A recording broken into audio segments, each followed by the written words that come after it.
goed instellen? Ja. Oké, dus poort 15. Ja, poort 15 is het. Welke switch? Op switch GBSW01.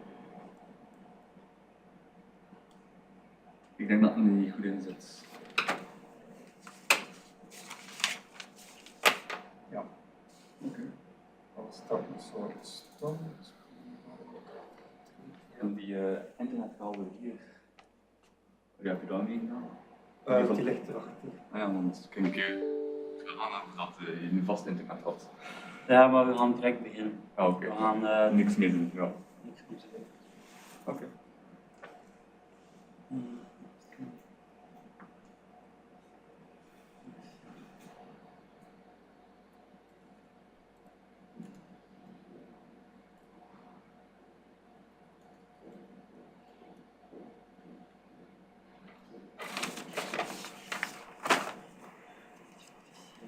Die is al live. Maar dat is goed, dat kunnen we dus dat is dat de presentatie? Presentatie. Dat steekt op Teams, maar ik zie ze niet goed. Welke is het? Coastal Conference Line. Hoe is dat dan? De eerste. Ja.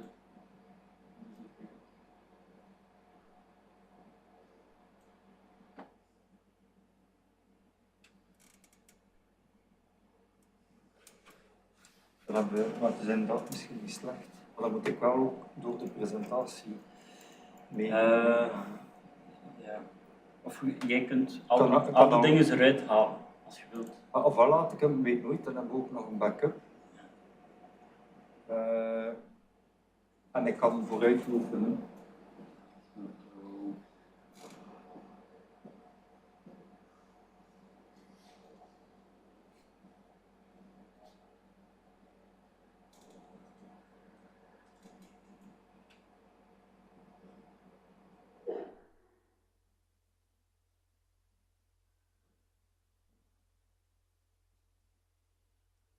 Laat ik. Is er tussen de sprekers altijd een tussenslide?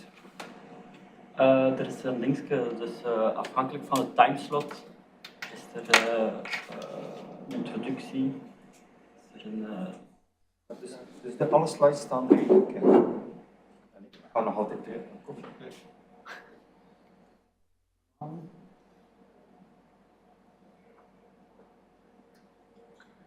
Oh, daar is het.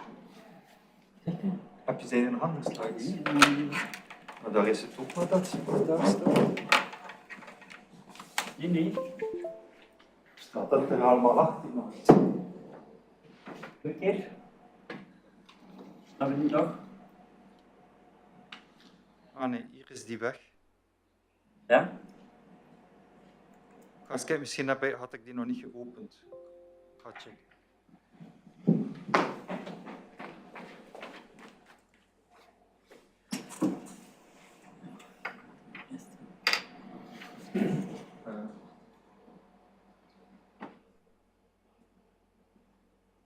Het zal wel dat zijn. Ja, maar ik heb die... Ja, dat is mijn. Het zal mijn fout zijn. De livestream die staat nog niet open. Die staat open. Ah, wel, het staat open. En Francis... Dus dit op dit moment zien ze dit niet. Francis gaat op een bepaald moment Ja, doorgeven van... ja voilà. ze kan een beetje.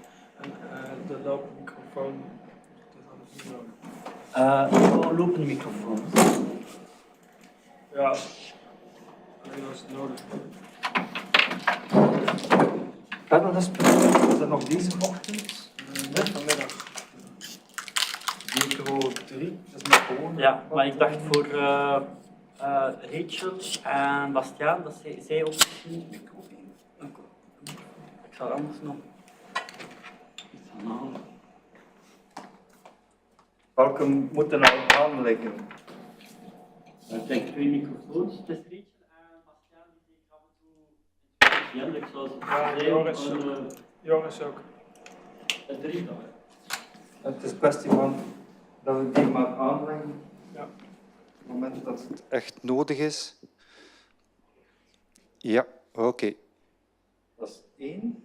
Het is met de gewone. Ofwel, ging iemand zitten met voor de chat en eventueel om dan vragen door te geven. Ja, maar ik mag hem ook gebruiken. Ja, dan hebben we nog 2. U doet ook tussen de presentaties door aankondigingen? Ja, dat zijn 2 andere. Ja, dus dan gaan we die microfoons gewoon. Microfoons kunnen we misschien hier leggen. Dat gaat er over. Maar voor de sprekers.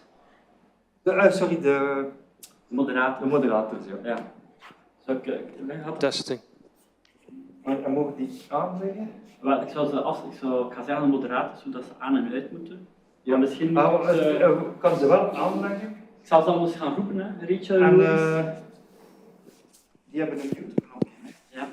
Maar die denk ik. Maar gaat dat een handdag kunnen aanstaan? Ik kan er nog, als we zien dat die naar beneden gaan. Antonie, hoeveel hebben ze die nodig? Niet zoveel, denk ik. Anders kun je inderdaad gewoon blijven duwen op het rode knopje totdat die uit is. Ja. En dan... Maar ik zal anders Bastiaan en Rachel en Joost. 2 keer. Nee, je moet gewoon blijven duwen. Een aantal seconden. Het is gewoon omdat het niet per ongeluk zou gebeuren.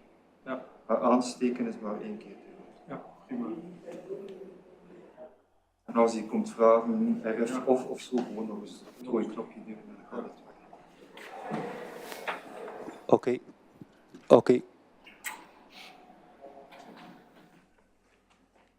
Even de zaalmicro's uitleggen. Hè. Want die horen nu denk ik, als die nog aanleggen.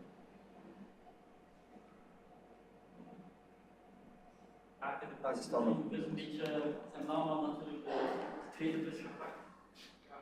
Maar de vraag is niet of dat door gaat.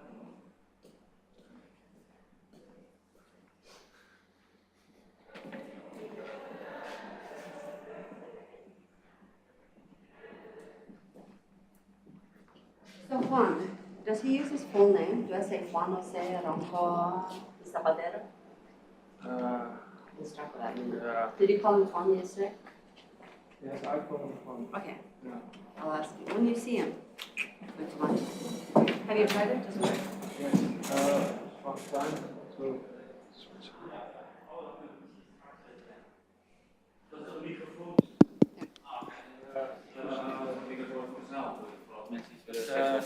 Naar de Jean-Luc. Okay, so put it You in. have one in your I have one? Yeah, over here. Alright. En Bastiaan is. Your friend. Yes. In mijn sessie weet ik ook dat er één mevrouw die online de prestatie. Yes. Zij van een beetje mag gewoon. Ja, zij gaat dat doen. Ja. Ik heb wel een mailtje of zij vroeg al met dit gaat. Ja, maar ik had er eigenlijk al, ik had er vroeger al, tussen de mails door, maar de 3-persoon teams hebben instructies gehad en ze weten dat zij eigenlijk gewoon, zoals jij de teams doet, Share een screen. en share je screen. En er zit hier iemand die daar. Ik ga de teams, ik probeer. Oké. En er zijn losse microfoons voor als eruit. En wel, dat is eventueel, Jean-Luc heeft ze nu even vast, daar liggen ze. Je moet je aanzetten waarschijnlijk. En wel, dat gaan Jean-Luc even uitleggen. Yes, and that is fine for him, but Joris, Good morning. what do you have a PhD in? I know.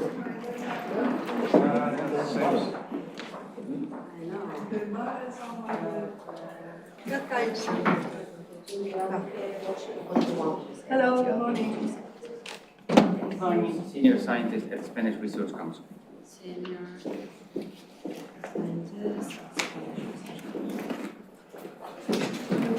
I don't need a lot.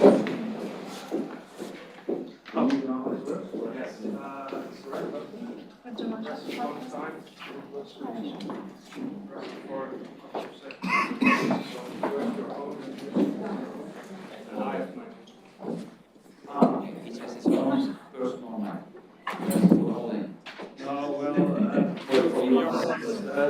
But I guess it's just It's just for for the moderation. for me. To walk around. And if for the audience we have different ones? If the audience wants I mean, It's also for the okay, it's the same. but because we moderate. Ik kan van die laten zien. Ja, dat weet ik niet. You good? Die staat hier aan. Dan druk je op aan. Ja, Nee, het is Yeah, nu. you were faster than I thought you Nee, maar die staat er even op. En dan een paar seconden. were. Okay, you ready?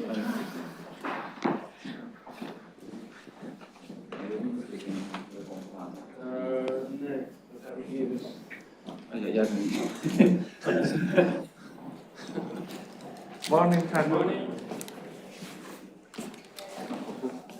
Did you get a new one? Yes.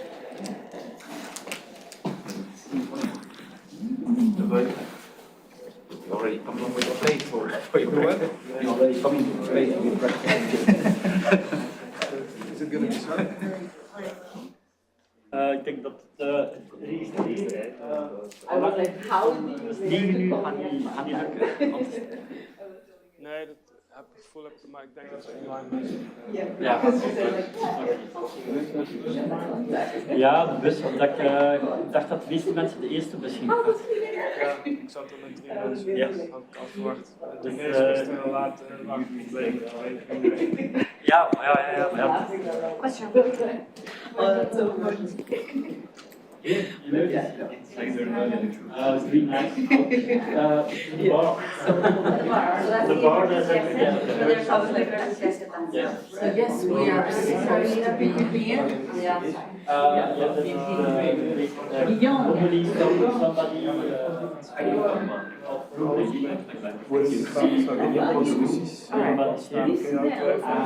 boys actually outside our park. Okay, so whichever way they go, meet up at park. You can go out there, to the out there, at the bar, you know, where it was open yesterday. And where we came in, there's also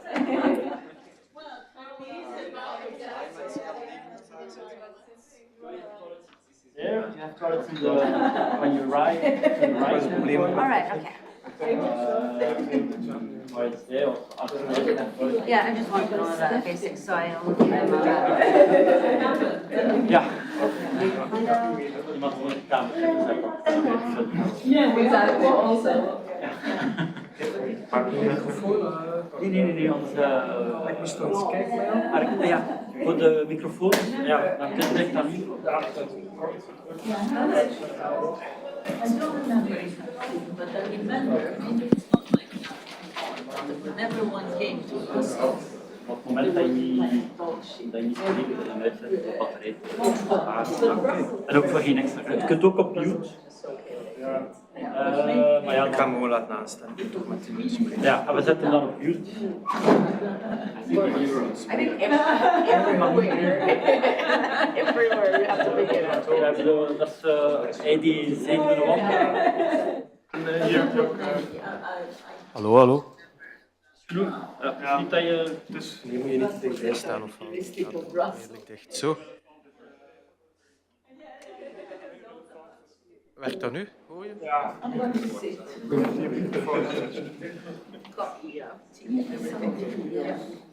Nieuws nog. Ik ga dan kijken. Ik ga pas in de middag gooien. ja. Oké. Als ze niet lezen. Maak hem maar. Ik heb een kwartier komt dan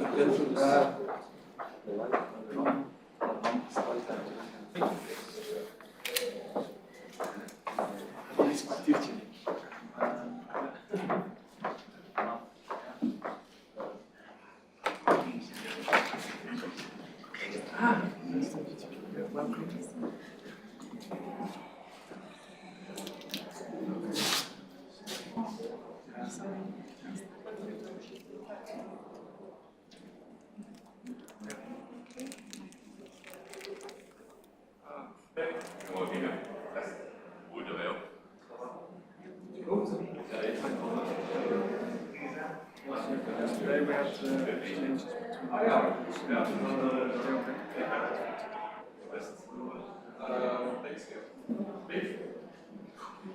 Mrs. Prison, can you say something? Yes, can you hear me? Okay, we can hear you. So Yeah, great. we have, thank you for participating. We are still not, we still haven't started yet.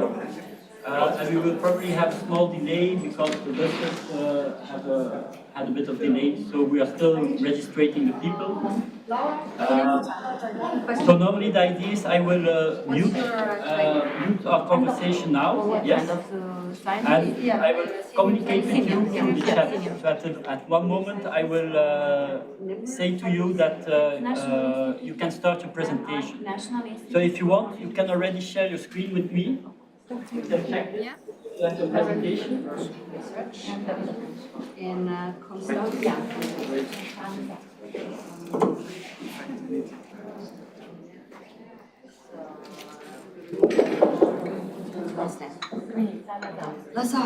I know that. Can you see the presentation? I see the presentation. So at this moment you can keep it like this. And so we can hear you. We don't at this moment. I don't see a visual image of you, the cam. I don't know if you. I cannot hear you well. I don't understand what you say. Okay, sorry.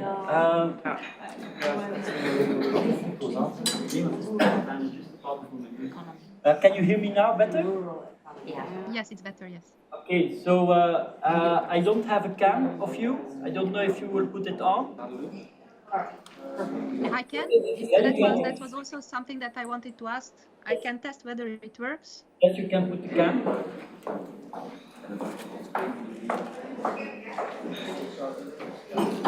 Can you see me now? Okay, I see your cam. This one was my So you have your presentation. You have shared your presentation. Yeah. Okay. So Now you can see both.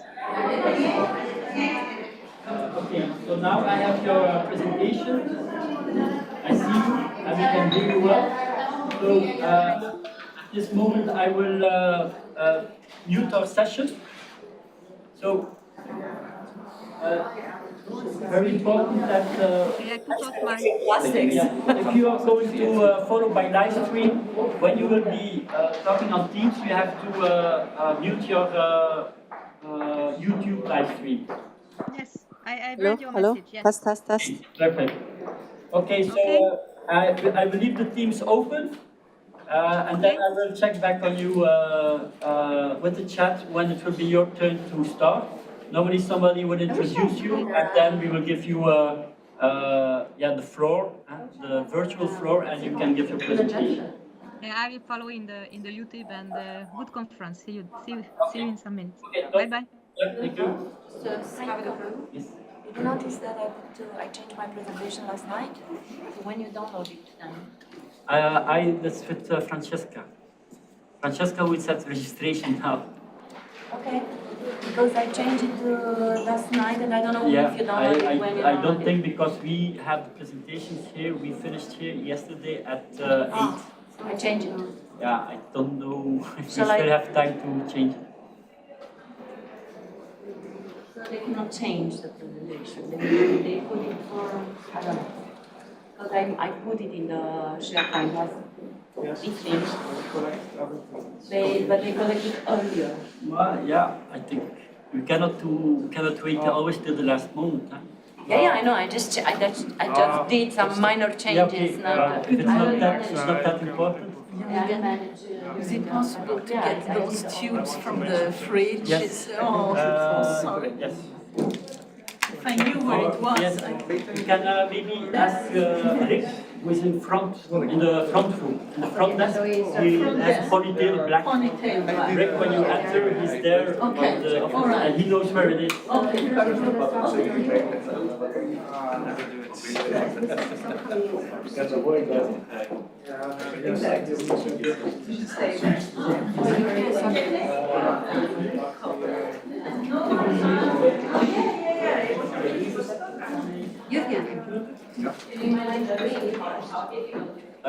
Yeah.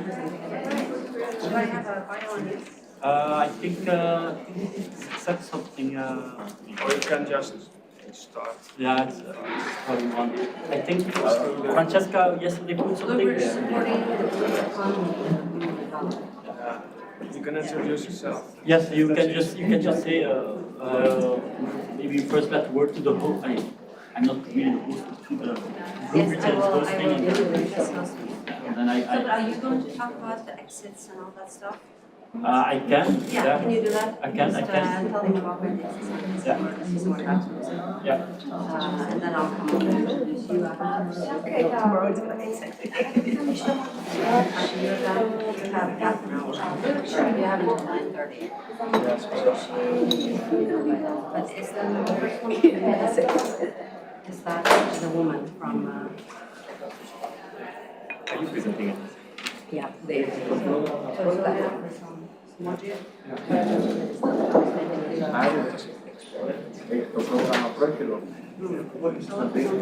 She's coming in, that's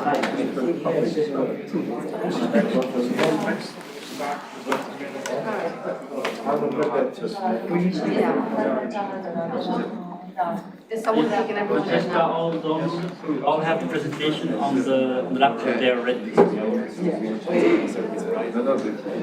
We can use this one. Yeah, we have to talk with Francesca, maybe in pause. Why is he Yeah. Just De hoofdverstanding of de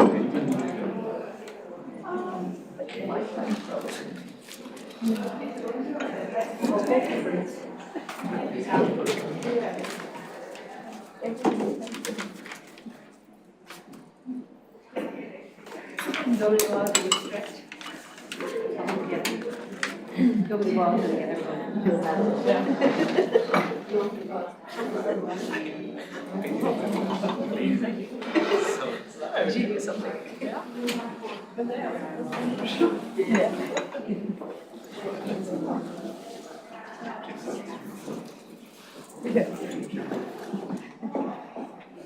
Ça veut dire toute la vie, non, de sexualité, c'est tout vite, de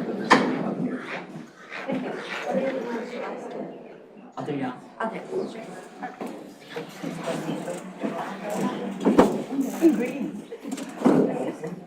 That would be actually lovely. Yeah. Ik denk de eerste 10 minuten nog niet doen. Because of the jiggy. De eerste 5 minuten spreekt hij.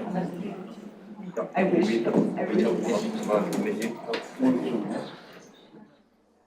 Al tutorial dentro, operai, che sarà il capitello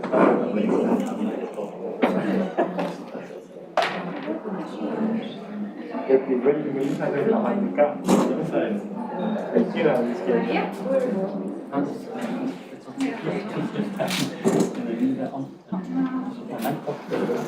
Actually, you have yours. You have another one. Dus ik zet het volume aan. Whichever you Ja? Dat komt echt een eerste van de streep. Jij controle het scherm.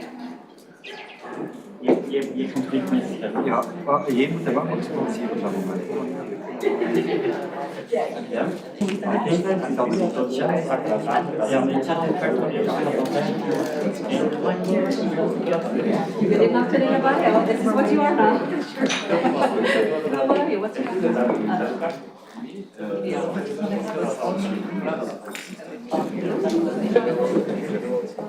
Sí, pero claro, no sé si lo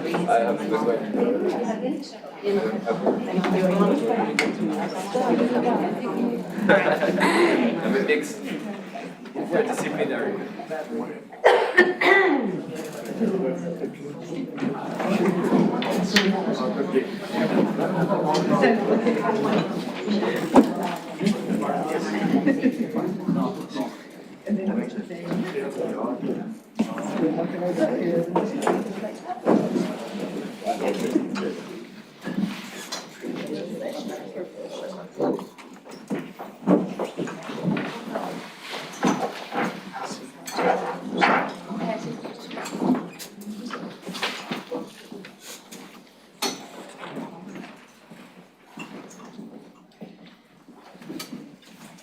Welcome in, everybody.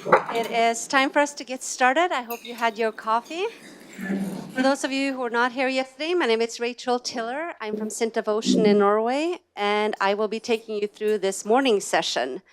And I'm going to start by handing this over to the project officer, Jürgen Adrian, who's part of the hosting team from Bluebridge. Hello, everybody. Welcome to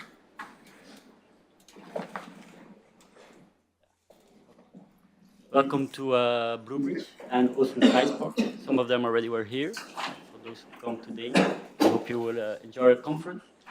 We're actually very happy that the final conference of Coastal is happening here at Bluebridge in Ostend, because as you can see, we are very close to the coast, 7 kilometers of the sea, and we have in our backyard is already starting the rural area. So we are actually a good location where you can do this coastal interaction that this project is dealing with. Now, what we also do with Bluebridge is bringing more this blue economy to the hinterland. And why are we focused on this blue economy at Bluebridge, but also the region of Ostend and Flanders, is because we already have a long tradition of performing marine and maritime activities. Our ports have and are still doing impressive numbers of transshipment in Europe and the world. And also our fisheries. It's not the biggest landings we have here, but they have scaled up. Here you see on the bottom line, we still have the traditional shrimp fisheries, but we also have a trawling sector. What also is interesting to see is that we not only went on the sea and tried to take it out. 200 years ago already, we started investigating and doing research on marine organisms. So if you see, we have there from the Flemish Institute of the Sea, the marine station Ostend, where 200 years ago they already started to do research on mollusk. And with the years it had changed, it has broadened its path, and you also already have a think tank with other multiple partners. And this already to get more knowledge and to get more innovation. And that's also what we see in different kind of companies' activities, but also institute activities, is that we have developed a lot of marine research infrastructure that we are sharing. We have research vessel boats who are doing research for the sea bottom, for fishing stocks. We have the Blue Accelerator from the POM, the Regional Development Committee, where you can do a lot of offshore testing for materials or cultivation techniques. We have here close to it, for the people who have parked their car, we have the ocean, the coastal and ocean basin, where you can make tests for ships in waves and tugboats. And of course, with the last years, everybody knows robotics is becoming more and more important. So there also we see that there's a lot of new technology developed in Flanders for marine robotics. And as you can see here, this is actually from the European Union Blue Economy Report. These are the different blue economy activities sectors. And actually most of them are happening here at this Flemish coast. I think yesterday, for the people who saw, Bastiaan already told a bit at the Belgian stand that in the summer, the small coast really gets a lot of population. The marine fisheries and fish processing, like I said, we don't have this big amount of landing, but what we do have is a lot of research to make this fishery more sustainable, and also thinking of that animal welfare. That's also what we see in aquaculture. In Flanders, the last 10 years, we are really doing a shift with project towards aquaculture on land of fish.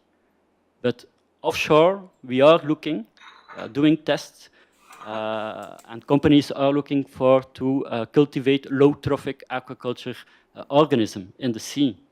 And that's also interesting because a lot of universities, like the University of Ghent, which has here some investigations lab, are looking to see what kind of compounds or molecules we can take out of this marine organism to make something for our daily life, to improve our pharmaceuticals, to go with a more circular food web. And of course, for everybody who has walked yesterday night on the Oostend boardwalk, the red light district of the coastal zone, all this red light saying from the windmills, we are here to give you energy. So you see, we have all these different variations activity, and actually in a very small area. We have 60 kilometers coast. But it does show that the blue economy, with all this activity on this small area, has an important role in the Flemish economy. We have 5.2% of the Flemish GDP. And if we compare with other sectors like chemistry and food, we have increased, we give employment to 77,000 people, and added value is very high. So that's why actually here at Brewbridge, the Ostend Science Park, and for the region of Ostend, we are trying to develop an innovating hub in marine and maritime science. And that's a bit the story of Brewbridge, the Ostend Science Park, and where we want to go here in the Ostend region. And I will give you a small information. The toilets are at the bar or at the entrance. If there is an emergency, a fire, don't be the hero, just go to the bar, take a beer, then go out. Also at the front you can go out. The meeting point, if there is a real problem, is at the parking. Okay? So I hope you enjoy your stay here at Ostend, and I leave the word to Jean-Luc. Thank you.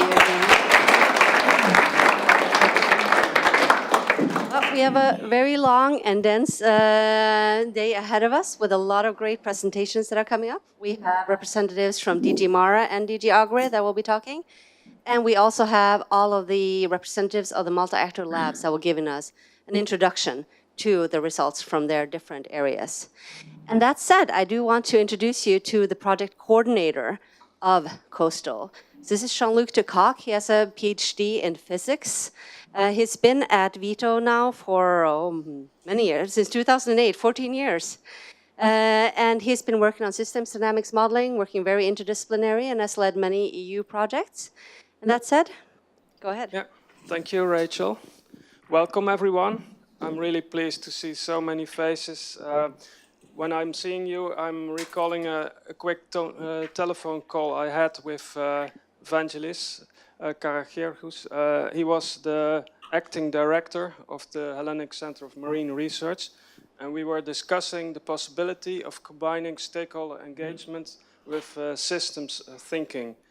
And eventually that resulted in a very nice proposal and the Coastal project.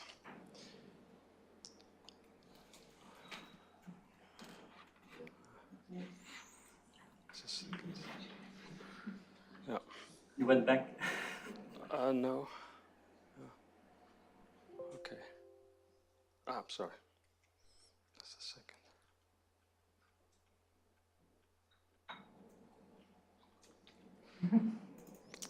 So as we see, Coastal is an EU collaboration of 8 countries and 29 partners, a lot of partners, including research partners, but also actor partners like NGOs, SMEs, and small research institutes that are collaborating in the project. And we also engaged over 500 stakeholders. Closer. Take it closer. Yeah, okay. Now, what are the ambitions of the project? The first ambition, looking at the call text, was to support and improve land-sea synergy. We know that agriculture and offshore activities are quite different. These are different worlds, not only in terms of administration, but also in terms of our knowledge, in terms of the different kind of activities, but they affect one another. So land-sea interactions are quite important. The idea eventually was to develop a durable platform for collaboration of coastal and rural actors in order to support the land-sea synergy. How to do that? The idea was to develop evidence-based science, but also local knowledge-based tools and expertise to develop business and policy roadmaps. So these roadmaps tell us how to go to a future desired state as expressed in EU regulations and many national, regional and local policy frameworks. These can then support coastal and rural development by more synergistic collaboration. Now we know that we face many social environmental challenges. We have to deal with climate change. We know that fish stocks are a problem. We have overfishing. Environmental protection is becoming more and more difficult due to fragmentation of natural landscape. Food security is an issue, but it's connected also to agriculture, spatial planning, all kinds of problems that have to that are interconnected in some way or another. And I think we are at a point now that is really becoming critical. The general public is becoming more and more aware of these connections. So whether they like it or not, systems thinking is becoming important, is getting attention in the media, and this is very interesting. Now, a recent media publication in the Belgian newspapers was about these connections. We had severe problems with droughts recently, which caused problems with inland shipping. As a result, sand supplies to support construction and real estate development were also in trouble. And these connections have actually been examined in a recent paper, which I can recommend. What we show here are the connections between droughts and different functions and activities. It looks very complex, and it is complex, but we have the knowledge to understand where these interactions take us, and also to understand where the solutions can be found. At this point, it's also important, I think, to mention that we are paying more and more attention to systems thinking and to stakeholder engagements. What we see here is that there's an increase in EU calls which address these topics. We see that if we screen it on terms of keywords. And it's also the 50th anniversary of the Limits to Growth report. The Limits to Growth report was developed, including the model, in response to a concern of the Club of Rome. They were concerned about world resources. Could the world population be fed given the food production and the increase in population? So what they did is they developed a systems model, and this model, the world model, could tell us or provide us certain scenarios, some of them more sustainable than others, which could show us what would happen in about a century. And what we see here is one of the more extreme scenarios where we see that the world resources are going down, food supply is going down eventually, and this results in a collapse of population.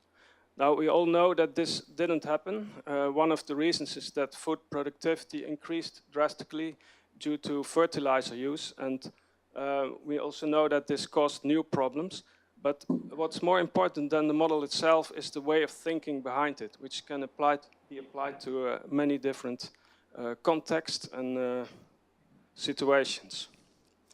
Now, what's so interesting about this way of thinking, and also the modeling behind it, that in the first place, there's an intuitive connection with stakeholder engagements. You can bring people together, they can sit around the table and intuitively work on these problems because you use graphical models. You can write down the different concepts, discuss the problems, the solutions, but also the potential barriers that will limit these solutions. And by doing so, you are actually already building a model, a conceptual model, which is a very important element in the whole approach. In the second place, if you're doing this kind of modeling, you're actually building a platform for integrating knowledge from different fields. Energy transition, water management, climate change, economic development can be integrated. We know that we have the knowledge, we have the tools, We are examining them. We have the researchers with the expertise, but they have been trained and developed from the background of these different themes, while the systems modeling can be an overarching platform for integration. What's also important to mention is that systems modeling, and especially system dynamics modeling, is trying to understand problems by looking at the structure of different interactions. So it's really problem-driven rather than science or knowledge-driven. And finally, what's interesting, and we have already seen an example for the Limits to Growth report, it can generate counterintuitive response to different policies. So we may not be aware of it. We may introduce a certain policy which works in the short term but not in the long term. And this causes this kind of behavior, which can be highly nonlinear, unexpected, counterintuitive, and we need to take this into consideration. And we are exactly in a point now that we are running the systems are going to their limits. We have a limitation of water management, we have drought problems, climate change, but also disruptive events. I will not mention them, but we are all aware of them, which have to be taken into consideration in preparing our policies. We need to make our policies resilient and our systems resilient. Now, the Coastal Project is trying to do this, but applying it specifically to land-sea interactions. It's actually at a crossroad of different scopes, expertise and knowledge. In the first place, we have the rural development, agriculture, but also nature and rural tourism. We are also looking at offshore activities like wind farming in the Belgian coastal zone, coastal offshore waters. And then we have another kind of cross-section between these narrative works. We are working with stakeholders, trying to understand these interactions. That's the first step. And then developing scenarios and models to make predictions on indicators, which can be discussed again with the stakeholders. So if we go through that process, it's actually iterative, cyclic process. It's starting from the stakeholder analysis in the multi-actor labs of the project. Then we are trying to identify these land-sea interactions. And then we are going to the step of scenario building. Scenarios can help us understand the uncertainties that affect our decision making. Some decisions may be, or policies may be more resilient to these uncertainties and others less resilient, and we need to understand that. Simultaneously in the project, we had special teams working on the models. They were developing the data, but also the models, which could be used to, combined with these scenarios, to analyze the impact of different policies. And finally, this resulted in evidence-based policy and business roadmaps, which could be, again, discussed with the stakeholders. What's very important to mention is that modeling is one of the activities of the project, but certainly not the only one. So the starting point is working with your stakeholders, mining their minds, and setting up workshops and identifying these interactions. I will not go into the details of the knowledge platform. We will present the knowledge platform later today. It will be a platform in technological sense, but it will also be a platform for collaboration. So it's very important to know that it's really depending on people wanting to join the platform in certain roles. We will this afternoon show you what the idea is behind the platform and also the functionalities. Finally, a quick word on the EU. The EU has funded this project through the Research and Innovation Program, and we are really grateful for that. But I think EU regulations, of course, they need to be translated to the national, regional level. And that is what we have been trying to do the last 4 years. So I think it's also good to give the EU Commission a time to express or to provide an overview of the current state of affairs, their view on planning, coastal planning, marine planning, and inland rural development. And that's what we will do in the next session. Thank you very much. Thank you, Jean-Luc.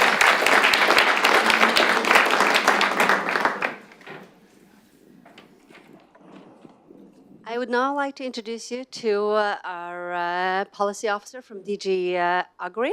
Her name is Orsolia Frison Somoji. She's the deputy head of unit of the European Commission's DG Agri for the unit responsible for agricultural and rural research. Before this, she was part of the Hungarian Ministry of Agriculture, and she's been responsible for the rice market management, rural development for Hungary and in Malta. She's dealt with social inclusion issues in the agriculture sector and in rural areas. She's now involved in the Horizon Europe's mission, A Soil Deal for Europe. Welcome, Ms. Orsolia. Thank you very much. And thank you very much for the opportunity to participate in the final conference today. I'm very sad that I cannot join you, but as just has been said, we have many things on the had us due to food security and all the current crises that we are facing. So I was able just to join remotely. I have the pleasure to be there when the project was launched in 2018. I was still dealing with the social inclusion questions in rural development at that time.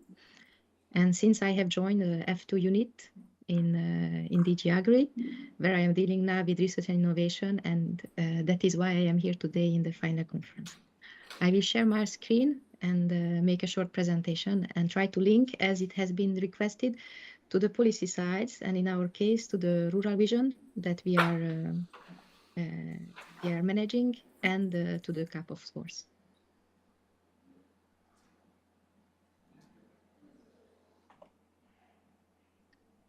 I hope you can see the presentation. Yes. Perfect. So the project started in 2018, and we were for many years already running projects, research and innovation projects on rural questions. And one of the main issues was how to interconnect the territories, this special planning, as just mentioned before. And after that time, so just right after in 2019, there was a push from the side of the Commission to do much more for rural territories development. That was this announcement, you probably know, and that's followed by different steps that I will try to decline. So how we have progressed since 2019 until today in relation to rural areas development. As you know, we have adopted, and that was the first step, the long-term vision for rural areas.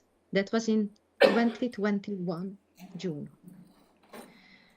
It was a communication from the side of the Commission. The idea is to give a push to rural areas development. We have seen this divide between urban and rural areas development, try to identify the reasons, and to find drivers to make the change. What we have identified is these 4 pillars: how to make stronger, more connected, more prosperous, and more resilient rural areas.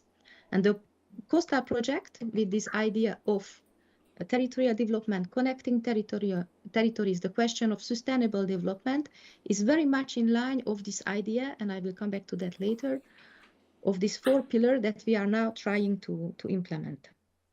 Stronger, meaning well-equipped, and territory which is well-equipped, to have the power to address the challenges with good services, access to technical and social innovation. That is always a question in rural territories. What is the reason behind the difficulties of the rural territories to develop? And often what we see is that the problem of lack of investment in the infrastructure, in basic services, in this question of connectivity. Connected physically and virtually. It means with good internet and transport.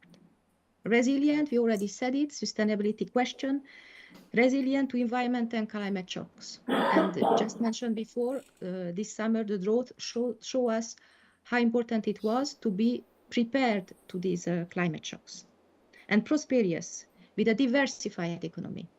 And there also, the work of Coastal is very useful to see how we can diversify the actions, the activities, also to attract quality, high quality human resources.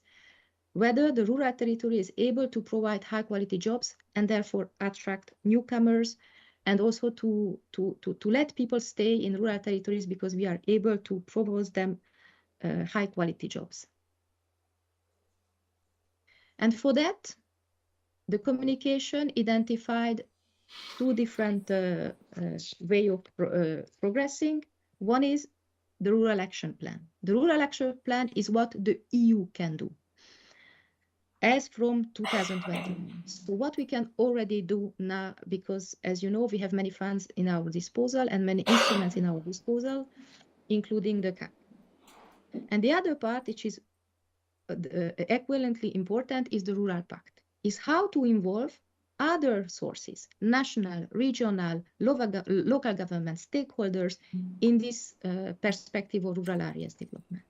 And I will speak a little bit about all these different actions. So the first one is the Rural Action Plan. You see all the actions, and I'm sure you already know which are the different flagships and accompanying actions that we have defined in the communication. And I would like to speak only about the two of them, which is related to DG Agri and the work we are doing, and also the project you have just mentioned. So we are responsible for research and innovation for rural communities. And I will present which are now the current rural and innovation, research and innovation actions that we are financing in rural communities, and what we plan to finance in the short future. And we are also having a mission, EU mission. I hope that you have already heard about these 5 EU Horizon Europe missions that are tackling some specific challenges that we have. One of them is soil health. And you were speaking about resources, the limited resources we have, or not to forget the resources we have to plan what we can do in a certain territory. Soil health is a main issue, and we are targeting now specific actions on that question. So first one is just to speak about what we have as research and innovation for rural communities right now in the different work programs that we are handling. So what we already have is the work program 21-22. The call was already published, and there you can see the different type of research and innovation projects that we are financing. And we are speaking about for the work program 21-22 about 67 million euros for financing research and innovation actions in rural territories. And here there are the very diverse topics that we are financing, coming from social issues, for example, boosting women lead in innovation or improving health and safety at work in farming, but also and very much the connection between territories. So connectivity solution for rural areas, how to connect urban and rural areas. And of course, how to strengthen evidence. That is a key tool for making policy. And also we have other instruments. Innovation, research and innovation is not only a task of the Horizon Europe work program. We are speaking about Cluster 6, but other clusters can participate, and also other EU instruments.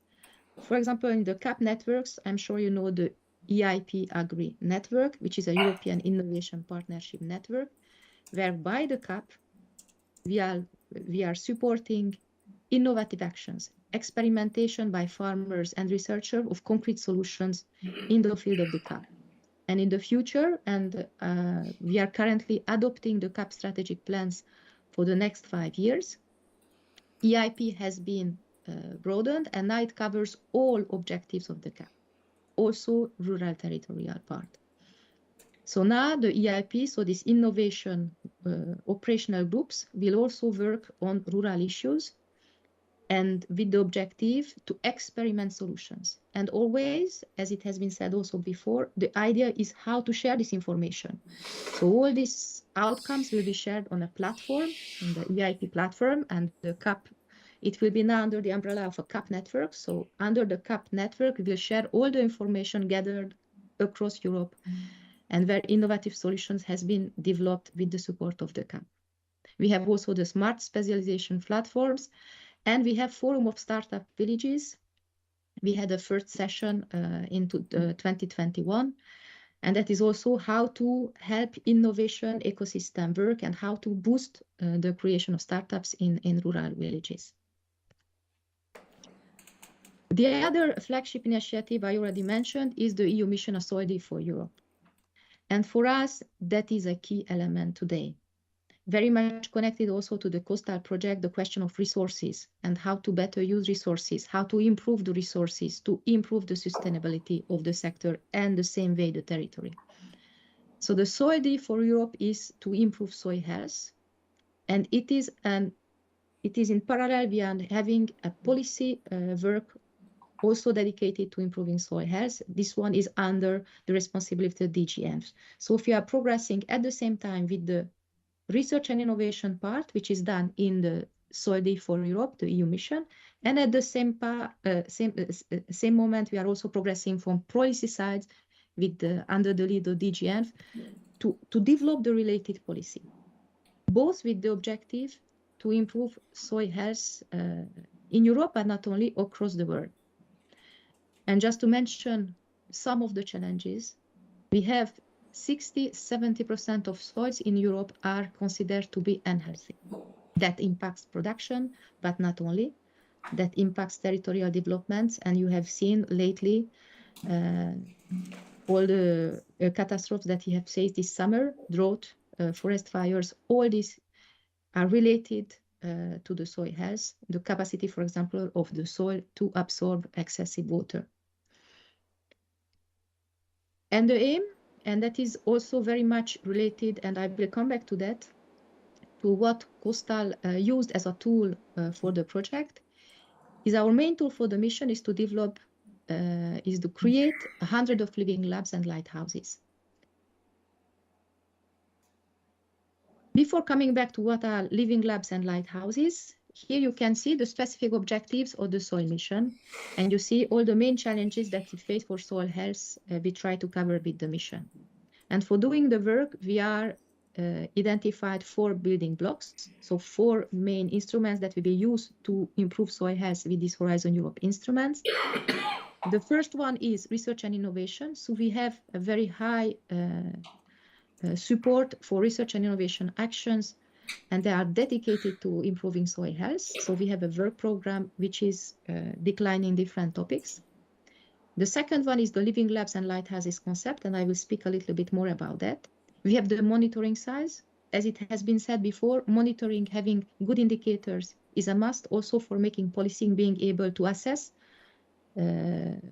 what is the situation today and what we can target as a result. And there's a fourth part, which is rather new in the Horizon Europe spirit, is this communication with citizens and ensure citizen engagement. And we have a lot of activities related to that.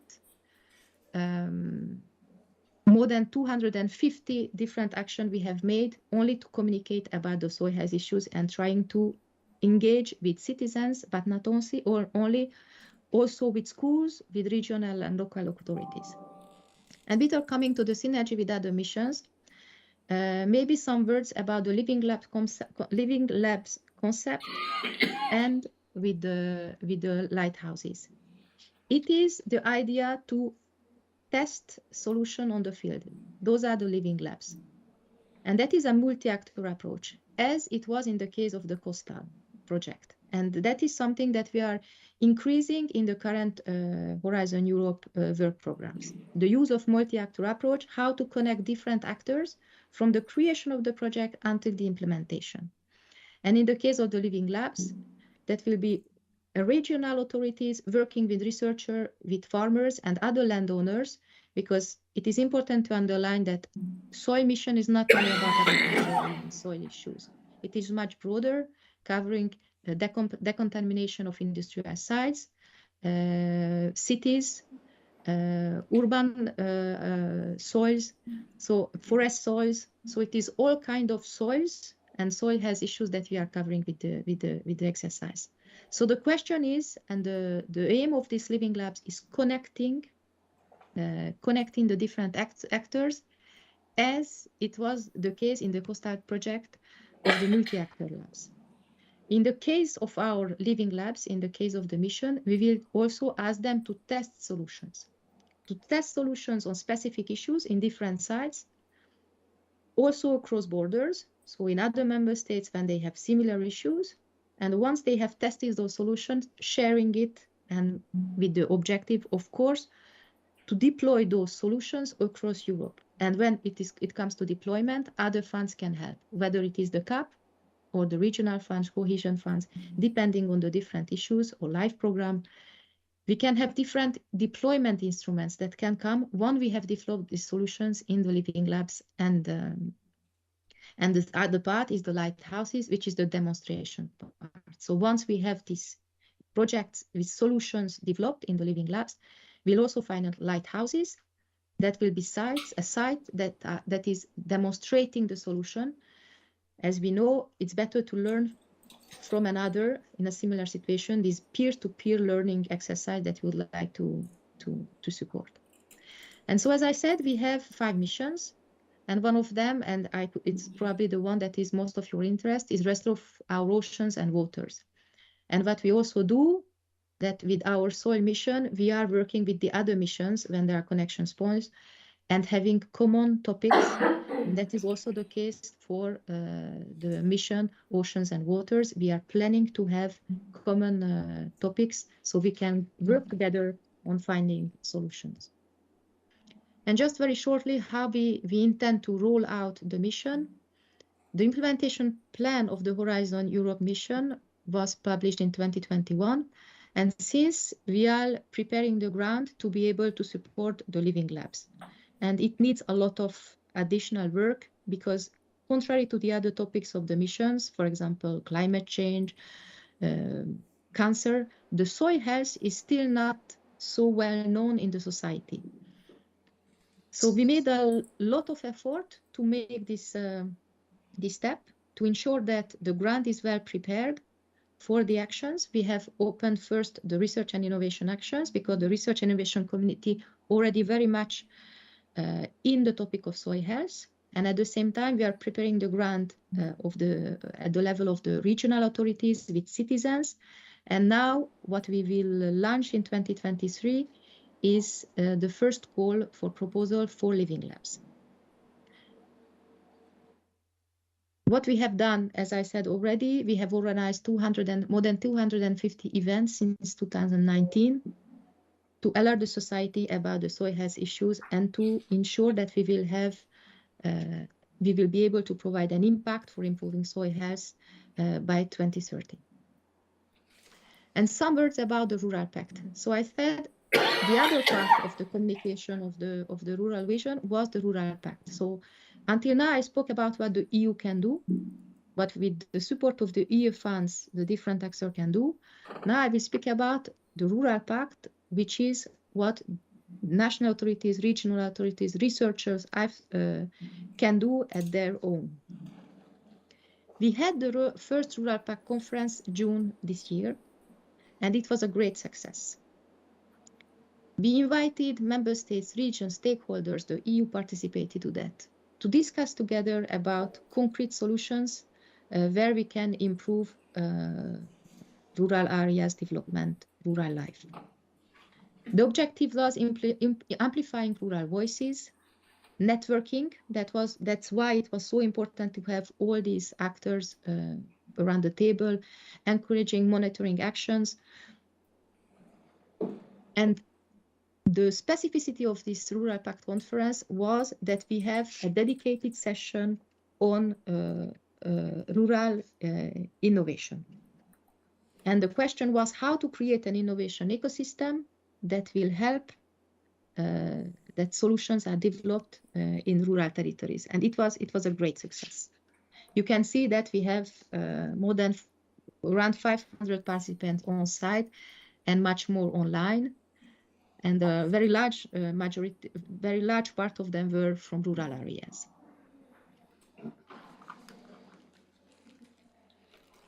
And just the last slide, what we can do now and how you can participate to this project of development of rural areas. When it comes to the Rural Action Plan, so the actions that the EU is financing, As I said, we are opening new calls. In 23-24 work program that we are just finalizing, and the work program will be adopted up to our expectation by end of November. There will be many new rural projects, more or less from the same amount that we have done in the 21-22 work program. We will have an info day, middle of December, when you will get to the information about the calls, and hope that we will have a lot of application and we will have very good projects that will improve this knowledge on rural areas development. There is also the question of networking, how to network with the different actors in the same sense to improve rural areas development, and also to use the knowledge that we already have to deploy solution. It's always about how we can deploy the solution that we have developed. And the Rural Pact is, as I said, is the work of all of us. So how to collaborate with the actors, how to continue the work that you have just started, for example, in the Coastal Project, to make concrete improvements on the field, to improve this interconnection between coastal and rural territories, and that together we can boost a sustainable economic development of the territory. And that is an inspiration. So how we can share this knowledge and inspire the ground around, and to have a real impact and to have more viable rural territories in the future. And that would be all from my side. Thank you very much.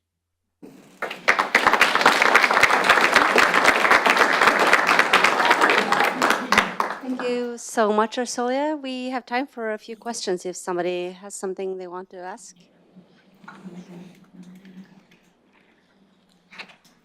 If not, then we will move on to our... Oh, all right. If I may.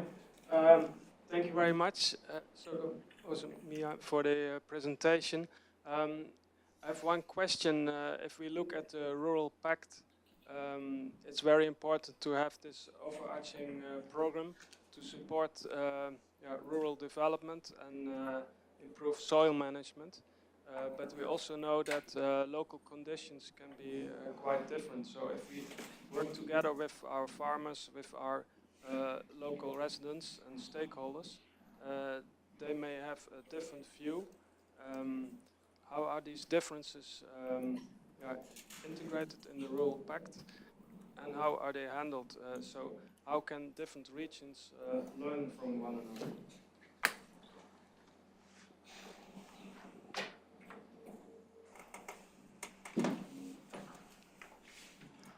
Sorry, I couldn't hear the question.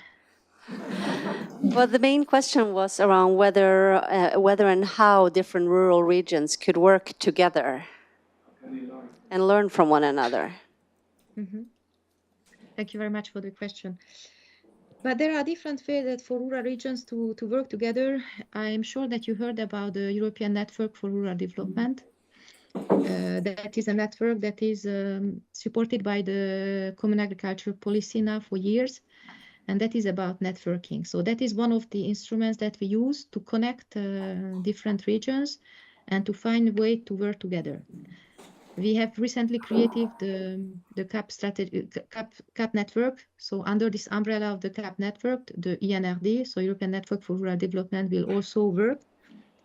And the idea is that they can interact.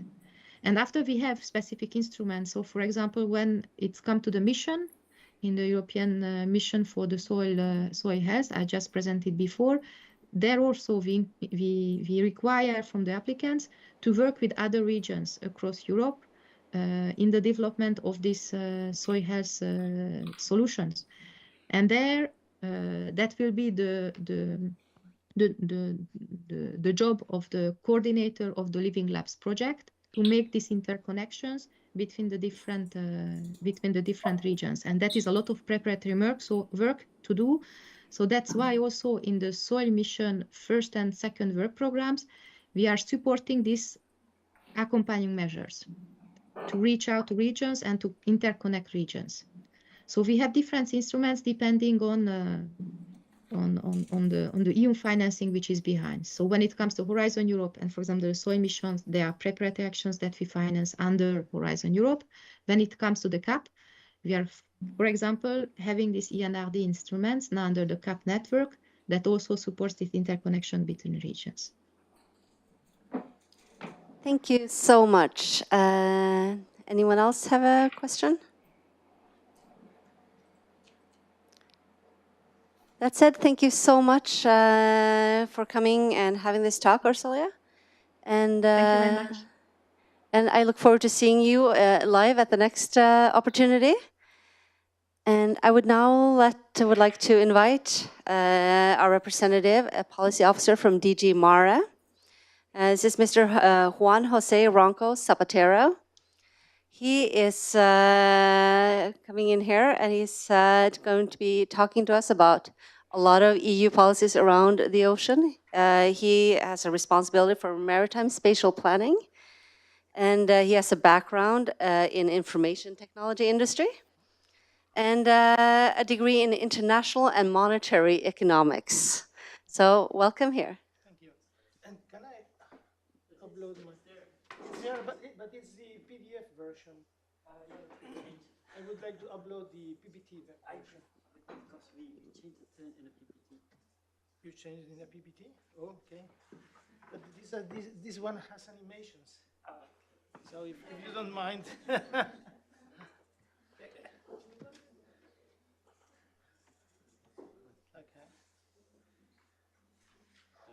Yeah, okay.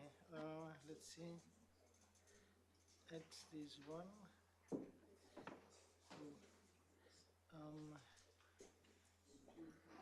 Would you like me to give you a sign when you have 5 minutes? Yeah, okay. Thank you. When you see me standing and walking up on stage, then Okay.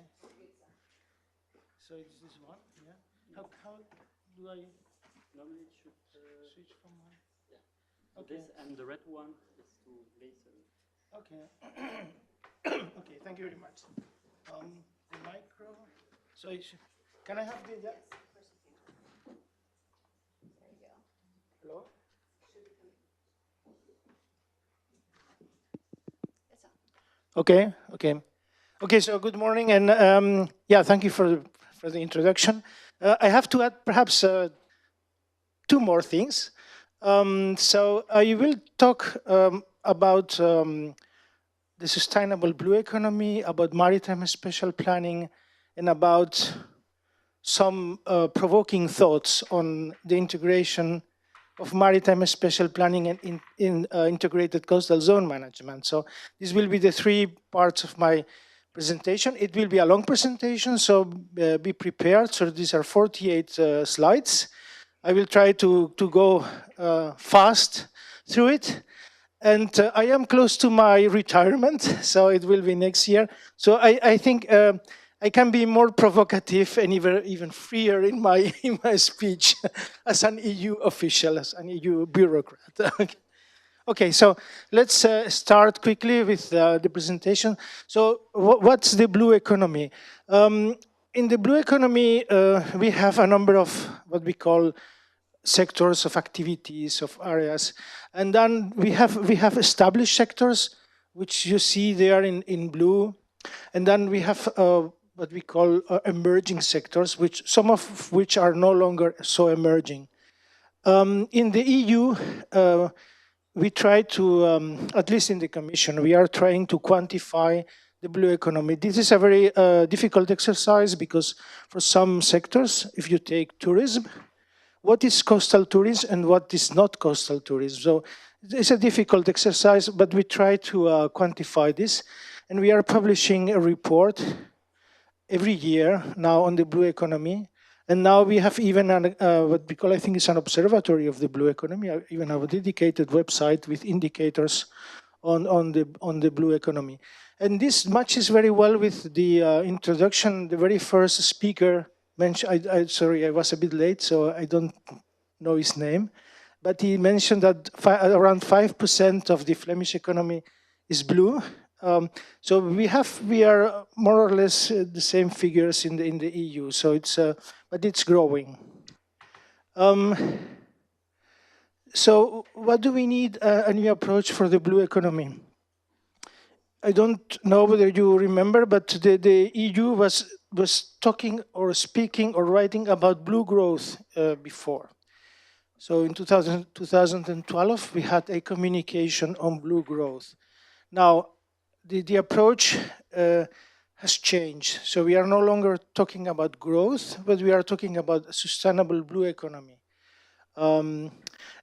Because growth is not necessarily the panacea for all the, I would say, needs and things that have to be improved. So we can perhaps do things otherwise.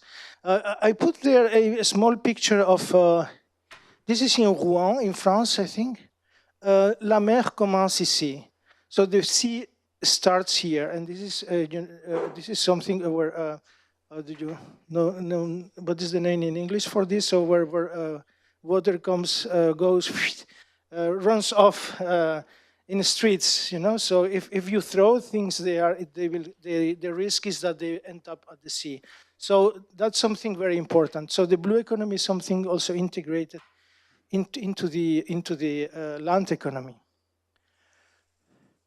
Okay, we have global challenges. You see there are a few of them. They concern oceans. 70% of the planet is covered by water, but only 5% of economic activity takes place there. Just a fact. So this means that perhaps there is room to shift some activities from land to sea. There you see some of the some facts as well. So for instance, with less than 1% of Europe's waters, we could provide 3 times more seafood. Think of aquaculture. So that's something that could fit into this factoid, if you like. Okay. Now, for the blue economy, we have now a new context. So the EU does things because or proposes things because they are proposed at a higher level. So in the EU is the same. So countries, member states do things because they are proposed or agreed at a higher level, at the EU level. So we had the Sustainable Development Goals set, and the EU reacted with this 2030 agenda, what we call the Green Deal.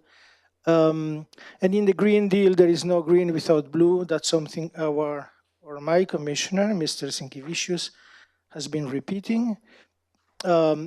He's commissioner for oceans and fisheries. And then the transition to a sustainable blue economy could help us solve or help the recovery of some sectors affected by COVID and bring long resilience, long-term resilience. Okay, so this means that there is this sustainable blue economy communication, which I will now describe. It's a call for different sectors in the EU to shift, to do a kind of new development in some sectors across the European Union. So to do things better, a bit differently, but better. Here you see this diagram is a kind of summary of what this sustainable blue economy could be about. So we are no longer talking about blue growth, but about sustainable blue economy. You see there this blue, in this blue figures, things like investment, managing space. These are rather cross-cutting issues that are key to the sustainable blue economy. But there are other things like, for instance, sea basing strategies, ocean literacy, ocean observation, and so on and so on.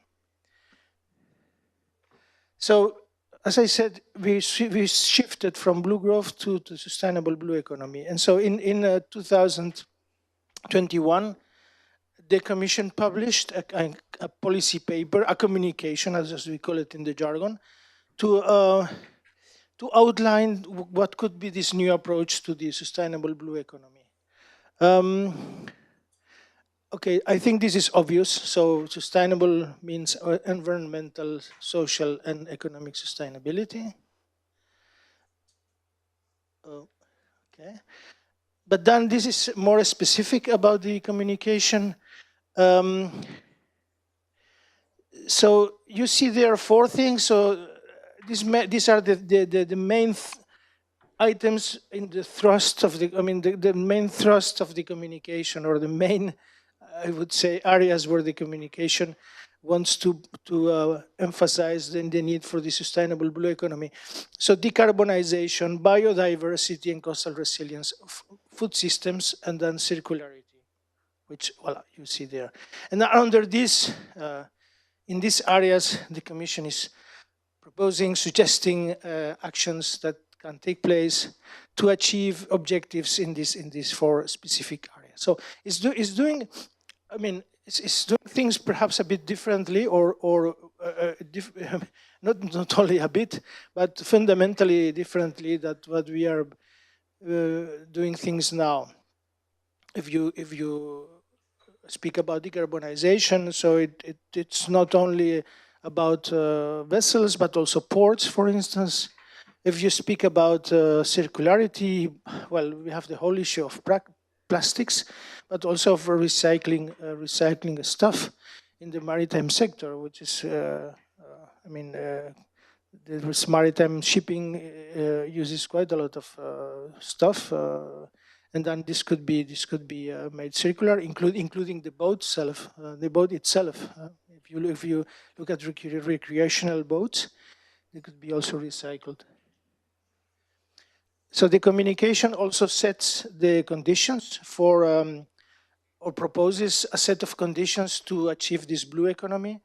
So these conditions are enablers most of the time. So you have, sorry.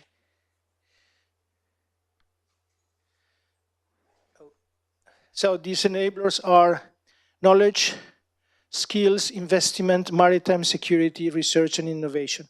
And around these enablers, you find specific actions that are being taken or undertaken or proposed by the Commission or by other entities or bodies. Okay, so that's for the blue economy. Now, I will talk now about maritime spatial planning, which is my specialty, quote unquote. So I work in the European Commission in the team, or in the unit working in maritime spatial planning. But I have also colleagues working on blue economy sectors and on including aquaculture. And so yeah, blue economy sectors and aquaculture. So anyway, so maritime spatial planning.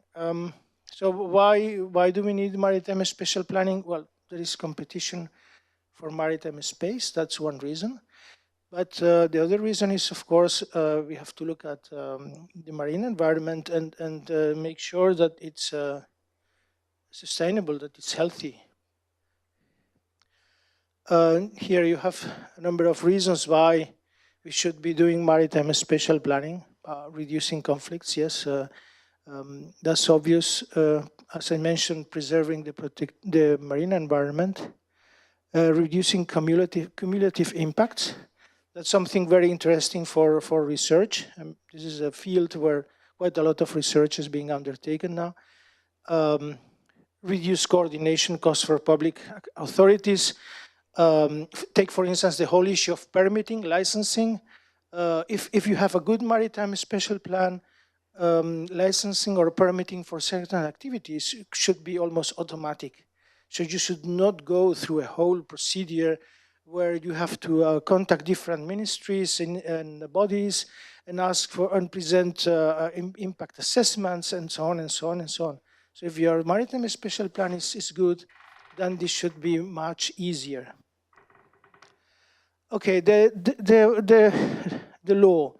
So okay, member states, upon a proposal of the Commission said, okay, we should perhaps do some maritime spatial planning framework law, because the whole issue is that ecosystems, the seas do not know borders as such. I mean, the seas in the sense of what's in there. So we should do maritime and spatial planning at least in a coordinated way. So in 2014, the Council and the Parliament adopted a directive, so a framework law. You see there the main elements of the directive. It's very much about process. It's not about telling member states or countries how you should do this and this and this, but how you should do it, how you should prepare your plan. So member states do their plan, so it's not the Commission doing a plan. So it's member states, it's Belgium, it's France, or it's Greece. And then the Commission, what will do is proposes, creates the legal framework through the directive, and then it's an EU law, EU framework law, a directive, and then the EU, through the Commission, proposes or presents actions to support member states to do their plans. So this is the timeline: 2014, entry into force, 2016, translation into national law.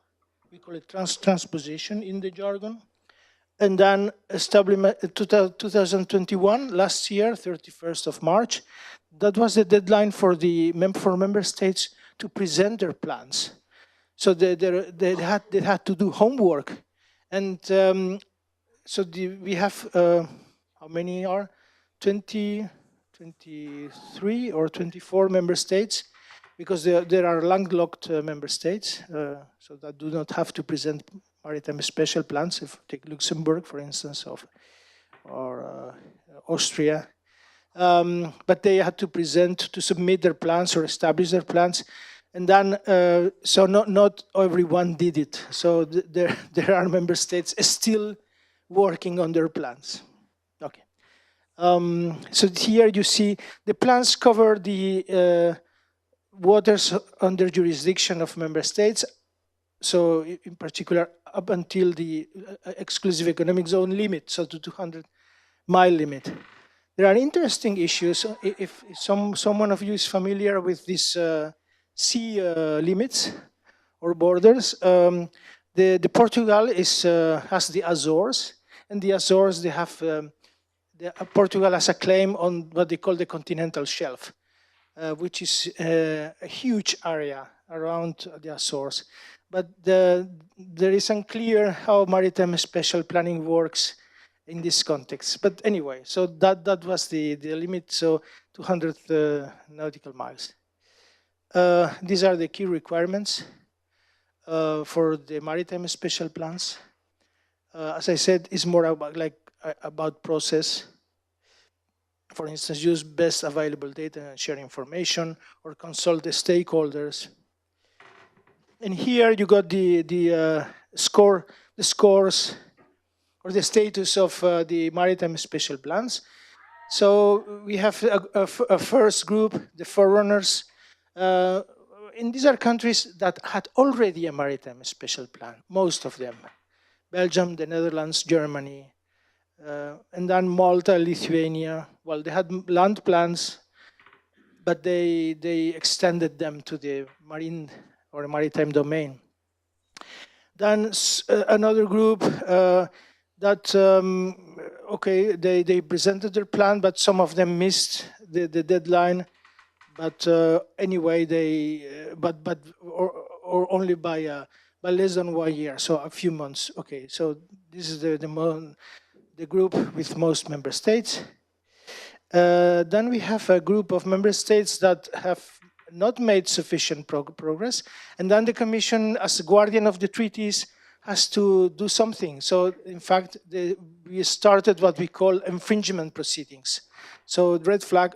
You have a problem here, and then so a procedure starts that could end in court or with fines for member states. But we are not there, and I don't think that we will get there. And then 3 member states are well advanced with their plans, but not yet adopted. Well, one already in 2000. Sorry, on 12th of May 2022. So for this, we are still waiting what we can do in terms of action. But the problematic member states, if I can call them that way, are these ones: so Cyprus, Italy, Romania, Croatia, and Greece. What next? So member states have to adopt their maritime and special plan. I mean, the ones that didn't. They have to review their plans at least every 10 years. But this is a very long time. So 10 years is too long. So we will see from Commission side, there is a process ongoing thinking whether we should need to change things in this framework law to make this shorter. Why? Because there are a number of things that came in, like the Green Deal. Take, for instance, the renewable energy offshore. So, and you see it here, the biodiversity strategy is the nature restoration law that is coming up. So, okay, and then we will continue to as Commission, support member states, provide funding for projects like this one, but in maritime and special planning through the European Maritime and Fisheries Fund. And then we will start in end of 2022 or early 2023, a Blue Forum, a European Blue Forum. This will be some sort of place where stakeholders, sea users could come together and discuss these issues. I mean, how can we sustainably share the marine environment, the maritime domain, the marine environment? Do you want to have a look at maritime special plans? Go to EMODNet. EMODNet is the European Maritime Observation Data Network. And then there you find defined maritime special plans. You can also go to the national websites of the different member states. And then you find also the maritime special plans. But the thing is that they are perhaps not in a language that you would understand. Anyway. But this is a platform where you can find this. Not all the plans. So some member states have provided their plans so that they can be put in the platform. You want to know more about maritime special planning? Visit our maritime special planning platform, where you will find quite a lot of information on maritime special planning. You can even play maritime special planning. So the Dutch created a game which is called MSP Challenge. So you see people playing there the game, and then not only physically, but also you can also play it on a computer. So it's fun to have an EU directive where you can play with. So it's a funny thing. Okay, MSP in action. Why we need MSP? Take for instance offshore wind energy. The production will have to increase hugely if we want to reach different goals. Where we can put offshore wind energy? Not everywhere. I mean, in this slide, look at I would say dark blue and light blue. These are the places where you can put offshore wind installations in an economical way. Otherwise, it becomes non-economical or very expensive, red or light red. So member states started to reserve zones for offshore wind energy. You see them there. This is Germany in the North Sea. Very detailed maritime special plan. The Dutch have also put quite a lot of, or reserved quite a lot of zones for maritime special planning. Look at the yellow. This is potentially ecologically valuable area, but there are also things for extraction of aggregates, sand, and so this is very important areas as well. This is the Belgian Maritime Special Plan. And then where you see that there is also quite a lot of space on the right, upper right, for wind energy. I have taken these slides from your deliverables because I found them interesting. Where do you see all these connections and then the offshore wind energy, gravel extraction are identified. So I found this interesting. Oh, this backcasting and broad forecasting. We will have a look now at something that has to do with this. And this also, I found this also interesting. If you look at maritime activities, this goes along the what I told or talked about, the blue economy. So these are things that come together, I would say. And now these provoking thoughts. So I visited last weekend an exhibition in Brussels about, it's called Taking the Countryside. And then it's about thinking about the future, how the countryside could look like. And they were referring to Barry Commoner, the 5 laws of ecology, which I found very inspiring. So everything is connected, and in the sea, that's obvious. Everything goes somewhere, and you will see in maritime spatial planning, integrated coastal zone management, that's true. Nature knows best. So we should rely on nature for quite a lot of things, for everything in what's happening in the marine environment. So not go against nature. And then there is no such thing as a free lunch. So there is a cost for every action. So we cannot get around this. This is what you would see at the exhibition. So this is a scenario for development of the urban and the countryside, where there's a complete separation of activities. So you see the urban side, and then you have a very clean and distinct countryside.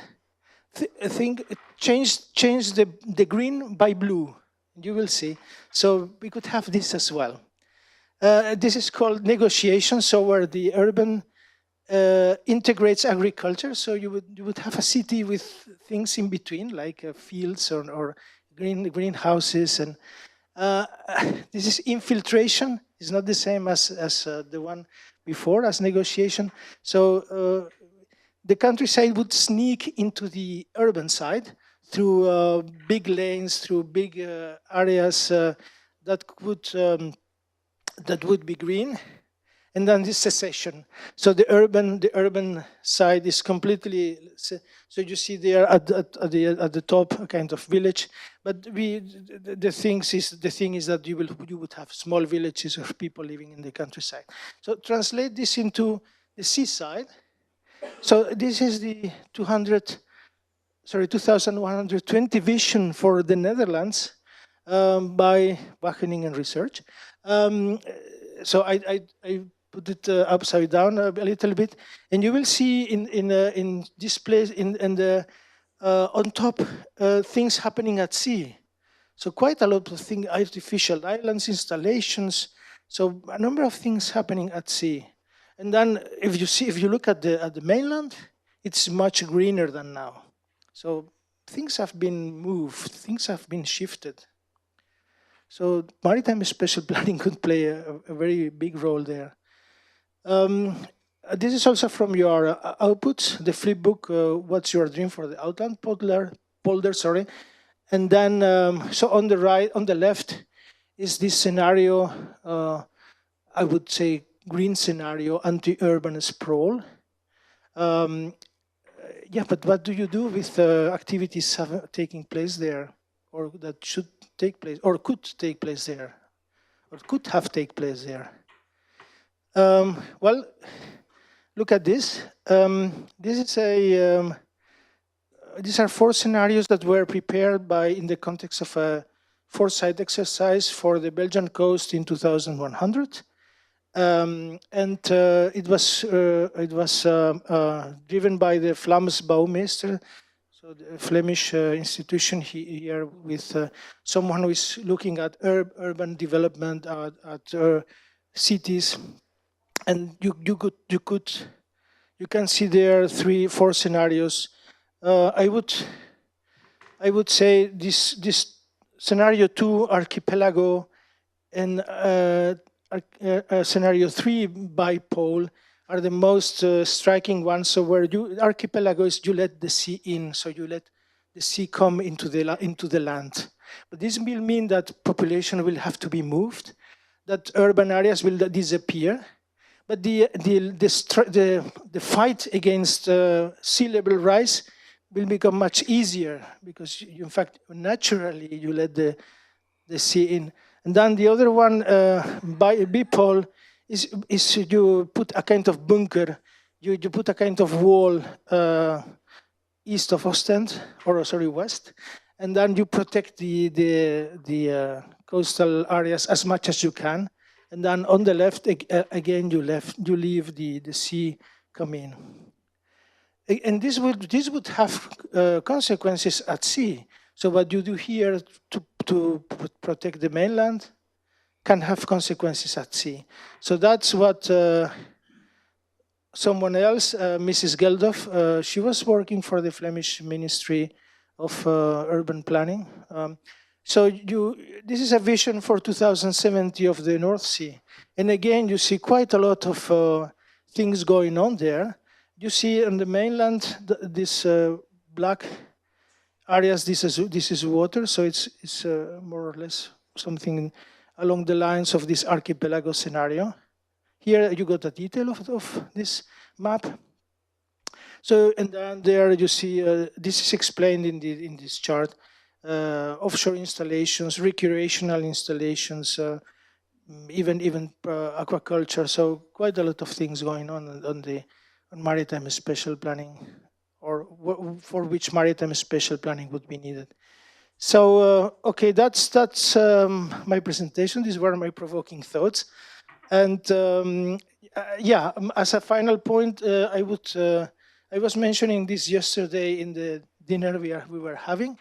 We would like very much, at least from a DG Mare perspective, to have some sort of distilled or summarized outputs from the project that could help us as maritime spatial planners as well. So what are the issues for the future, the main issues for the future? Okay, thank you.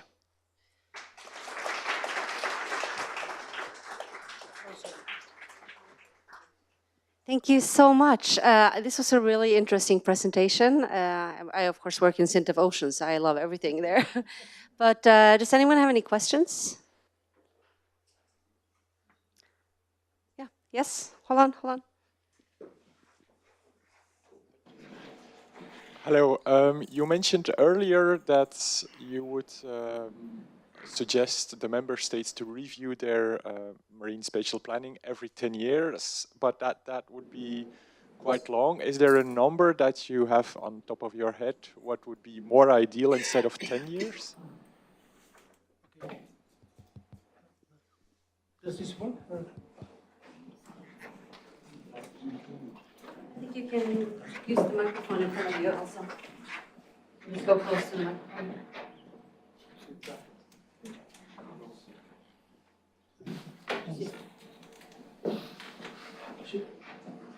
Should I answer now or okay?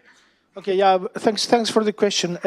Yeah, what would be the frequency, the pace? Well, the extreme case would be continuously, but this is an ideal situation, and this would also create problems in terms of, for instance, if the plan is very prescriptive, as we call it. If the plan is very detailed and contains provisions on, as I said, permitting, licensing, so for economic operators would be then very, very difficult because things would be changing continuously. But say, for instance, I don't know, 3 years, 3-4 years. Some member states are doing it already in a shorter period. For instance, the Belgians, the Germans. The Belgians are every 6 years are reviewing the plan, and I think the Germans are also doing that. And why? Because I mentioned offshore wind energy, so renewable energy, so it may be also tidal or wave. That's one of the points. I mean,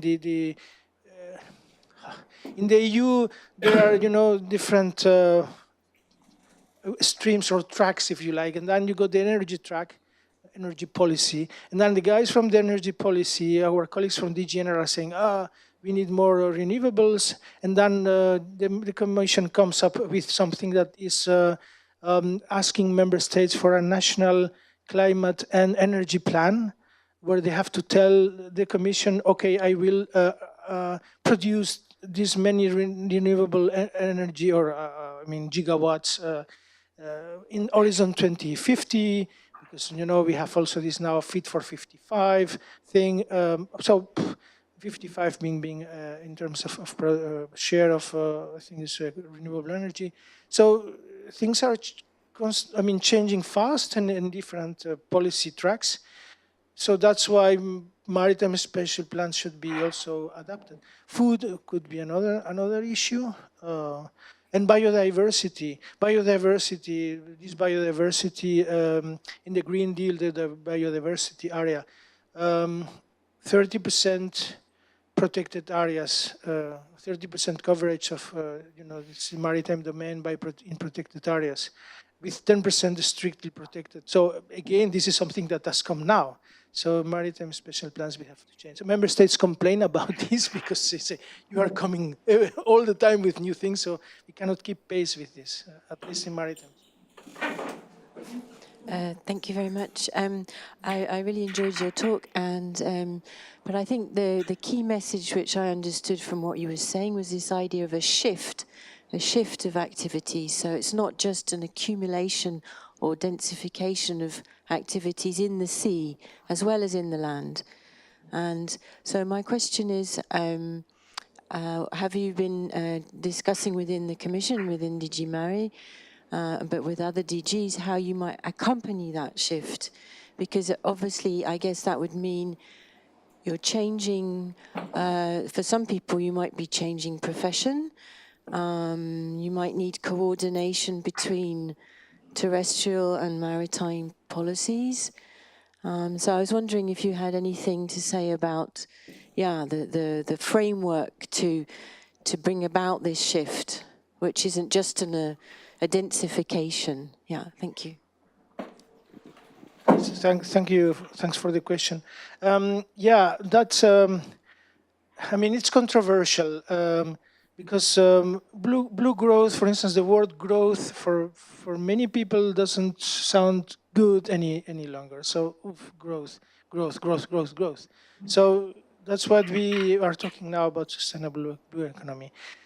But I think that you were talking about shift, and I was speaking about shift. But I think there are two things here. One is a matter of time scale. Because what I presented at the end of my presentation is 70 years from now or so. But I think we have to start thinking about this now. In this deliverable, you have this backtracking thing. So you have to start this 40 years there. So you have to start thinking about these things now. So in terms of time scale, but also in terms of scale. So you mentioned densification. That's a very difficult issue. So if we shift activities from one place to another, for instance, from land to sea, does this mean that we are going to need lots of space at sea? That's something that perhaps technology could help. But it's indeed in some quarters, in some groups. So there is also quite a lot of apprehension and reluctance to allow more activities at sea, because people say, okay, we have done already awful things in the terrestrial environment. We shouldn't do it in the marine environment. So, excuse me. So this is controversial, but I think perhaps technology will help, or perhaps. If you take, for instance, fuels, if we go for hydrogen, perhaps we could, the space needed for that could be much less than we have now with offshore wind energy, because perhaps we could reduce the need for space. Okay. Wonderful. Thank you so much. Give a round of applause now for Juan.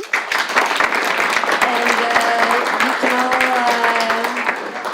I'm going to give you a few minutes now to go get coffee. I know I need some. And everyone go out there, have some coffee. But we are on a strict timeline, so I'll give you 10 minutes to get coffee, snacks, and get back in here so we can start listening to the models.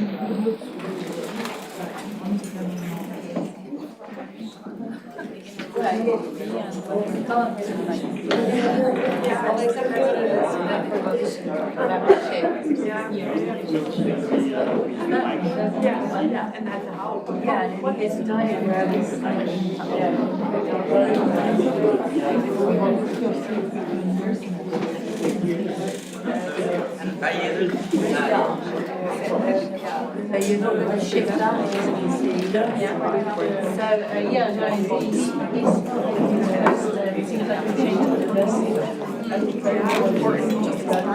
don't know. That's why I didn't really answer the question.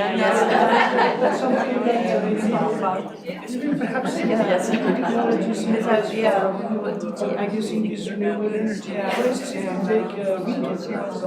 She was local, yes. They are huge. But there is people working on new designs of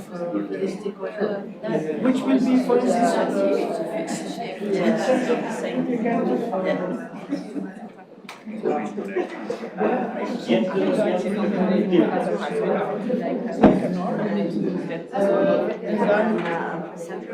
much smaller, and then so and then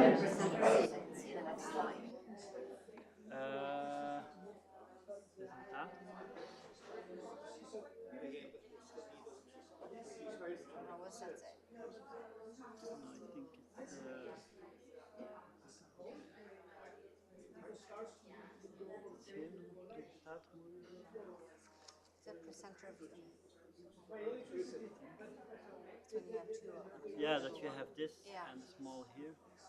But I'm not sure. Usually if you put it on, you can just right click on it. But I'm not sure. If you right click, it's one of these, but I'm not sure.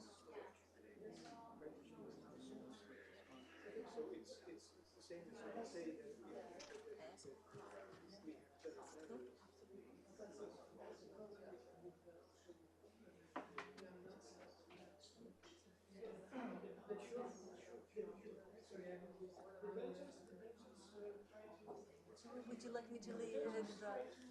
Yeah, I can drive you to the hotel. Yeah, no, absolutely. Right, so I can have Bassett do the moderation of it. I'll talk to Bassett. All right, okay. Works. Oh, okay, so you're in work. Okay, all right. That's perfect. Then we'll do it right afterwards. I just thought I'd like just have a quick look that everything works with the presentation, because sometimes when you go from Mac to From can yeah. change. Normally we check things presented. What is that? Slideshow. Slideshow. You have. Okay. It's on here. So Rachel, I'll just go. Oh, perfect. Yeah, that's what I was hoping. but you have to wait. Maybe you can read because it will be.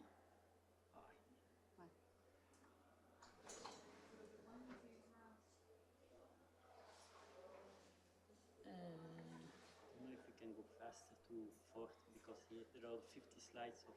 Yeah. Cannot move? No, it's not a scroll. I'll just use. Yeah, exactly. Then I just need to check because sometimes. Solve this. Yeah. Oops. Which? Are we there? So. No. What? How? No, what's oh, he's I want. twice. Okay. I want to see because my presentation This is where the mall starts. So you have lab 1, that's Belgium yeah. Coast. Okay. And then we go back to Greece, and then a bit. I was wondering. 3. Okay. Let me just. Can I just try that and in show mode? Where is the?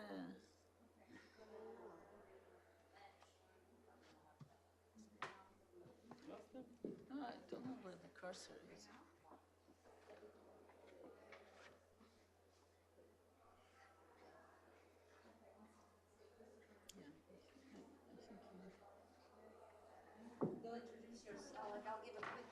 introduction to you, but then whatever more details. Ah, but where is the? No, I'm just going to say you have PhD in geography and that you've been leading the mills and you've been at Vito since 2016. Yeah, I'm trying to keep everything very short. Presentations are fine or not? That's what I want to check. Yes. now. Charlotte told me they might not be fine.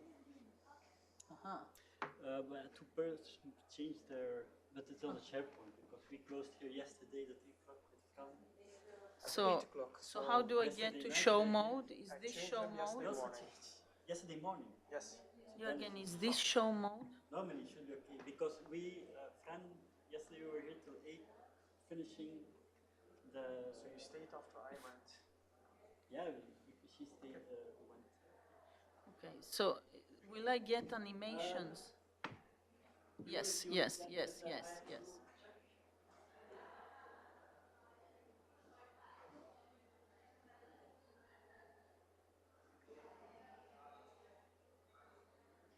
So you're already in the French now, huh? Now?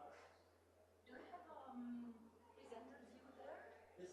Oh, because I have some notes and I want to look at that. Ah, that.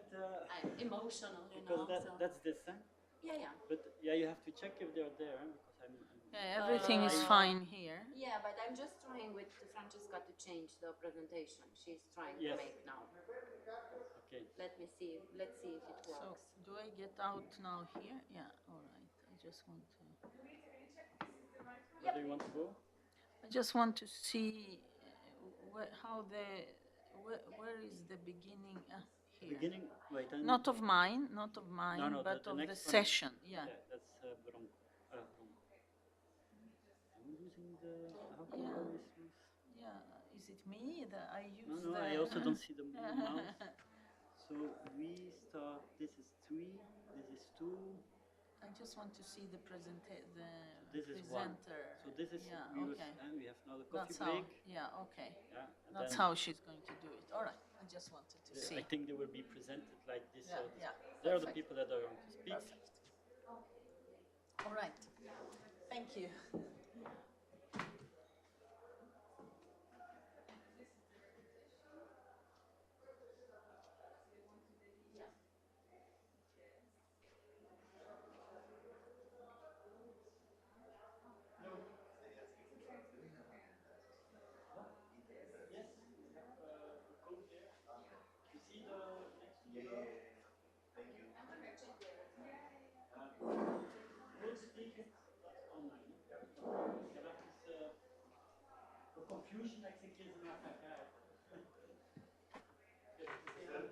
Can I check also? Like,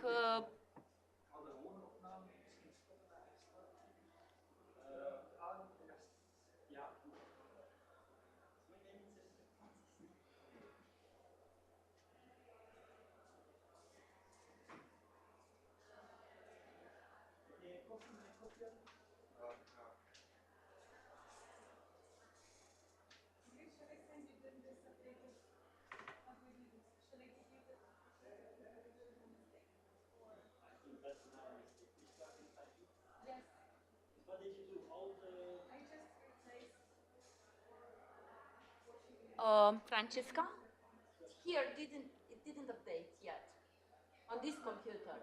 It's the old one. No, there we had the presentations yesterday. Yeah, no, it's not on the stick. I have stick here. It's on the laptop. If you want the stick, I can give you. So it's already on the laptop. Okay, so I'll stick. So you have to change. We have to change the file that is there. Yes, exactly. This is the only way, no? You can change it. Yeah. Or you have that. There's also that's the presentation of yesterday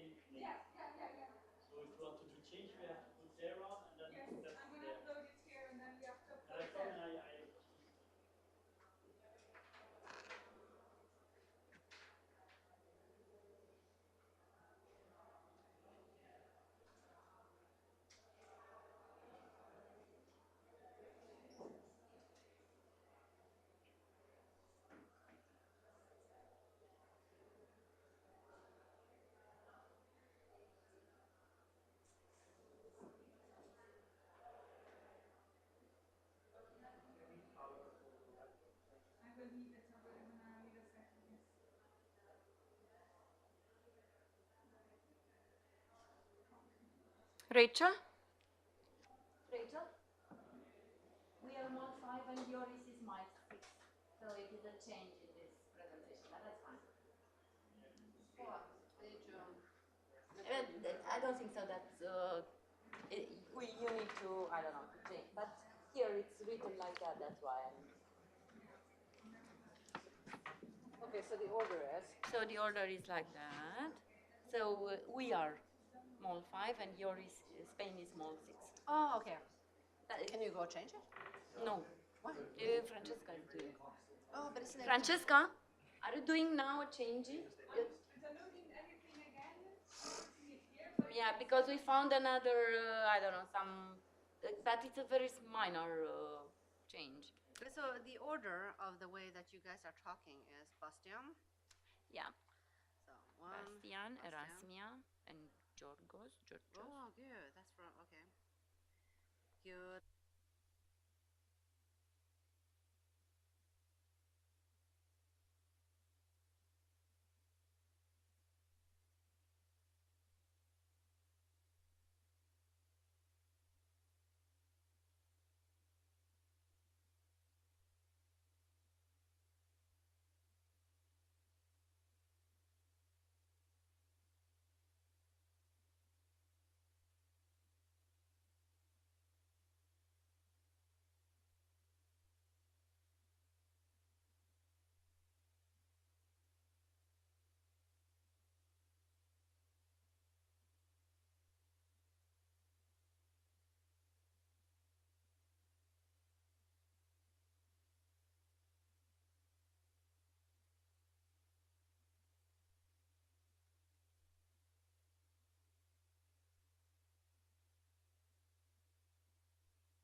I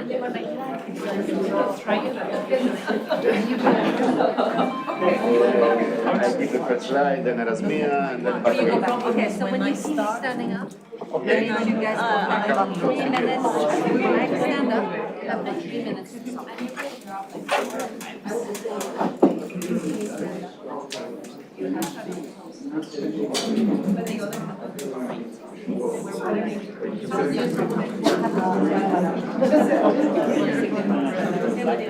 Oh, sorry. I thought you were joking. Yes, same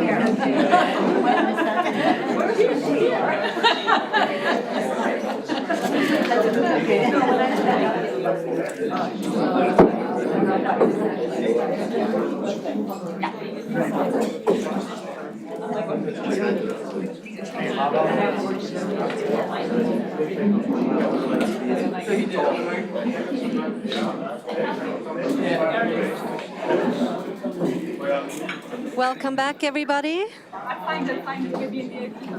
hate to bother you in very exciting conversation. I know this is a really good time to get to know everybody.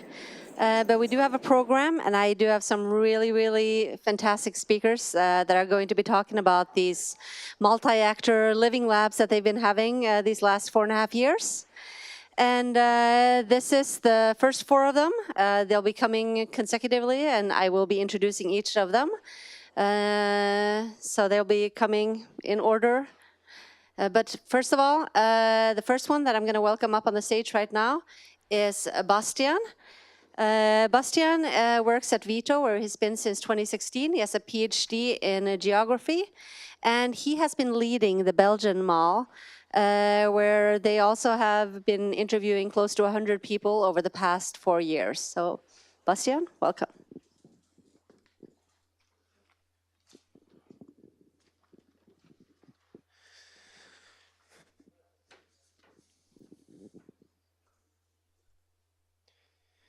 Good morning. I will shortly present the Belgium Mall. I only have 12 minutes, which is definitely not enough to say everything I want to say. Some people will attend tomorrow the excursion, where we will have much more opportunity to discuss the Belgium coastal zone. So let me first introduce the Belgium coastal zone. It's located over there. I will also talk a little bit about the Uitlandpolder, a special area or particular area in the Belgium coastal zone, which I indicated on the map. This picture gives a quite typical image of the Belgium coastal zone. So what do we see? We see the beach. You see a lot of tourists on the beach, a lot of tourism activities. Then you have the dunes. The dunes are for a large part built up. There are a lot of residential areas on the dunes, not only for residents, but very often also for tourists. You see a big camping also in the village, so also tourism. And then in the back, you see the very flat area, which we call the polder. A polder is a low-lying area reclaimed on the sea and also located below sea level. You probably know it from the Dutch, but also the Belgium coastal zone is a polder region. What's typical for the Belgium coastal zone is that we have a lot of activities taking place in a small area. We have agriculture, very fertile soils, an important agriculture area. We have really a lot of tourists, a picture from Oostende. If you come here in summer, but even this weekend probably, there will be many, many people, so very busy. You have the campings, like I already told you. You also have cities where people live. There do live a lot of people in the Belgium coastal zone. We have cities like Oostende, where you are, but also Bruges. We have tourism in the rural areas with a lot of biking tourism. And we also have a lot of economic activities, industrial activities. We have the big seaport of Zeebrugge, Bruges, also here, and a smaller port of Oostende, where we are. You can see the industry behind me if you look below the windows. But we also have a lot of economic activities taking place at sea, like energy production. You see the windmills. If you are this evening in Oostende, have a look at sea, and maybe you see the red lights, if it's not too foggy, the red lights of the windmills. So just like all the other malls, what was the first job we did? We actually brought a lot of stakeholders together in different sector workshops. The sectors we organized were tourism, spatial planning, nature, farming, fisheries and aquaculture, and the blue industry. So for each of the sectors we did a workshop, and we made a CLD, a causal loop diagram, which looks at the interconnection between the different sectors at the coastal zone and to see which teams are connected. This is what we got. It's quite complicated. I will not go through it because then I need 1 hour, I guess. We had more than 120 variables, so a complicated scheme. It is, of course, because we have a lot of activities going on over here. We had to make a decision how to proceed with this. We chose 2 topics to proceed, and the main topic we actually worked out was the rural part of the coastal zone. So for this, we focused on the Uitland polder. Why did we focus on the Uitland polder? Because there was an ongoing policy trajectory with several policymakers, and some are here in the room, to search for a future for this Uitland polder. So in the Uitland polder, we see, just like in other polders in Belgium, we see a lot of spatial pressure. There is a need to adapt for the new climate, especially for water and water management. There is an issue of rural gentrification. What is rural gentrification? It means that the prices of land, but also of houses, are going up a lot because of other activities, mainly recreation activities and second homes. They, as a result, prices for land go up, and for farming, it becomes very difficult to have a sustainable farm and to pay for your land. And of course, this region is also very important for biodiversity, but biodiversity is under a lot of pressure, so this is also a big challenge over here. So for the Uitland polder, there's a policy framework which started with the framework agreement where all the people want to work together. There will now be a land management plan, and land management in the region will be reformed. Just to give you an idea about the Uitland polder, the white area you see on the picture is mainly agricultural land. You have a few big green dots. These are the main nature regions. But it's of course a mixed land use, so don't think about a nature reserve where no other activities take place, but the nature region is shared with agriculture, less intensive of course, and also shared with tourism. And then you see mainly at the coast the built-up areas in grey. It is a lot for tourism, but also some important cities. You see the city of Brugge over here, and then there you see Oostende. And actually in this building we are just 50 meters away from the Uitland polder. If you again look through the window, maybe you can have a look in the afternoon, you see trees, there is a canal, and at this canal the Uitland polder starts. But tomorrow in the excursion we will go more in detail about all these things. What's also important for the framework in the Uitland polder is to improve the coastal environmental quality and living quality of the polder hamlets. So the hamlets are under pressure for different reasons. I already talked about the rural gentrification, but we also have the industrial activities which put a lot of pressure on the hamlets. We want to maintain and valorize the polder heritage, and we want to align with larger infrastructure development, especially of these of these industrial ports. I will shortly, I don't have much time, I will shortly talk about water management. So typically for the Belgian polders is that we are below sea level, especially below high tide. At these locations we are at about sea level, but we have a 5 to 6 meters tidal amplitude. So this means a lot of the polders are below high tide.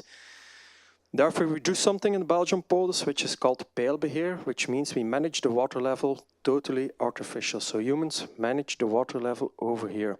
In the winter, a low level is maintained. Why?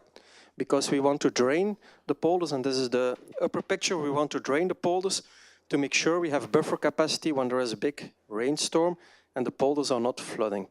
Then in early spring, it depends a little bit, but in March or April, the level of the polders are even lower to allow big tractors to go on the land. But then in summer, we want to have a high level in the polders. We want to have a high level in all the canals in these polders. Why? Because we want to provide water for the farmers. It's not really irrigation, but maintaining a high soil water level. So you can see water level is not natural level, because in natural situation you would have higher levels in winter. It's also an important difference with the Dutch polders is that we mainly, not exclusively, but we mainly discharge to sea using gravity. So we don't use pumps, we just discharge water when the water level at sea is lower than the water level in the polders. But you understand that this is not easy, because I told you we are here below sea level, so we can only do this at low tide. But at moments in the month, you have some moments in the month, probably you all know it, that you have a dead tide, so that there is a limited height difference between low and high tide. Yeah, at these moments it becomes, of course, very difficult to drain water to the sea. In the summer, on the other hand, yeah, we want to maintain a high water level, but yeah, there are no big rivers. There's actually only canals coming from inland. So how do we maintain a high water level? We maintain it by using water from the canals which come inland, but there is a lot of pressure on this water resource. A lot of other users inland want to use this water. And on the other hand, we also want to use, or we do use, domestic treatment plant water. So this is all put into a model, just like at the other malls. And in the model, we have three main models: a climate model, a water model, and a land use model. I cannot go into detail, but the main thing we did is modeling the water levels using different inputs. Just like the other malls, we used scenarios, and I just want to highlight here the land use scenarios. We developed 4 land use scenarios for the future of the Uitland polder. You can see the different colors. Purple and red are built-up areas. Yellow is agriculture area, and green is nature area. So between the different scenarios, there's quite some difference. Some scenarios have a lot of nature, some have less nature. For some scenarios, land use is quite mixed, and for others, we really have the big blocks of nature separated from big blocks of agriculture. And I think I still have 3 minutes left. We also made scenarios for climate change, where we especially looked at the water cycle. So what will change in the water cycle? It's clear with the climate change, everybody in Europe had a very dry summer, but also very hot summer, so we can see it today already. But the evapotranspiration in summer is going up, which means the water balance in the summer will be short of water, even less water than today, because there will be too much evapotranspiration. While rainfall is not going up in this region, so we really will have the shortage of water in the future. Long story short, only 2 minutes left, so I will come to the 4 main recommendations we had for the policymakers, and which the policymakers will hopefully now use in the future. The first recommendation is to focus on a maximal maintenance and restoration of the high-quality open space. The open space that is still left should be safeguarded. We cannot lose more open space. I think this is also an opportunity, because we can see there is today from the society a very strong support to maintain the traditional polder landscape, so this open landscape, and we should take use of this polder landscape to now protect the open space. The second point, very important also, is reserve space for water. So we should provide sufficient space both above ground and under the ground to store water for the dry periods, to make sure agriculture has enough water during summer. We also should take into account an integrated water management, and it's important that future land use will also take into account the local water system. Not each place in the polder is very well suited to do agriculture, so maybe these areas should be left to nature, and we should take really hard decisions on that, taking into account the water. Then we should preserve the room we still have for ecosystems, so we should reserve room for ecosystem recovery, which means we plan nature and agriculture from core areas in an integrated manner, and we should really have core areas of nature. All the existing bird and habitat guideline areas should become nature areas, so they should have formal protection. And what we also did is a calculation of the ecosystem services and their value for the different natural areas we have in the region, so really to show what the value is. And then a 4th recommendation we have is to provide sufficient buffering for logistical and port activities to protect the hamlets. We should find a solution for the noise problem. People want to sleep in the night, but when there is a lot of port activity going on close to your village, that's difficult. And we should provide space for buffer strips around the village. My very last slide is about the partners we had in the Belgium Mall. Very nice to collaborate with all of them. And I guess we have time for 1 or 2 questions, or not? Well, we will do questions at the end with all of you together. So save your questions, write them down, and remember them. Thank you, Bastian. I'd now like to welcome Georgos and Erasmia. They were in charge of the multi-actor labs in Messina in Greece. So Rasmia is working on her postdoc at HCMR, and Georgos is working on his PhD at Stockholm University, and he's a station manager at NEO. So you, welcome. So, hello, good morning. Can you hear me? Okay, let's take this here.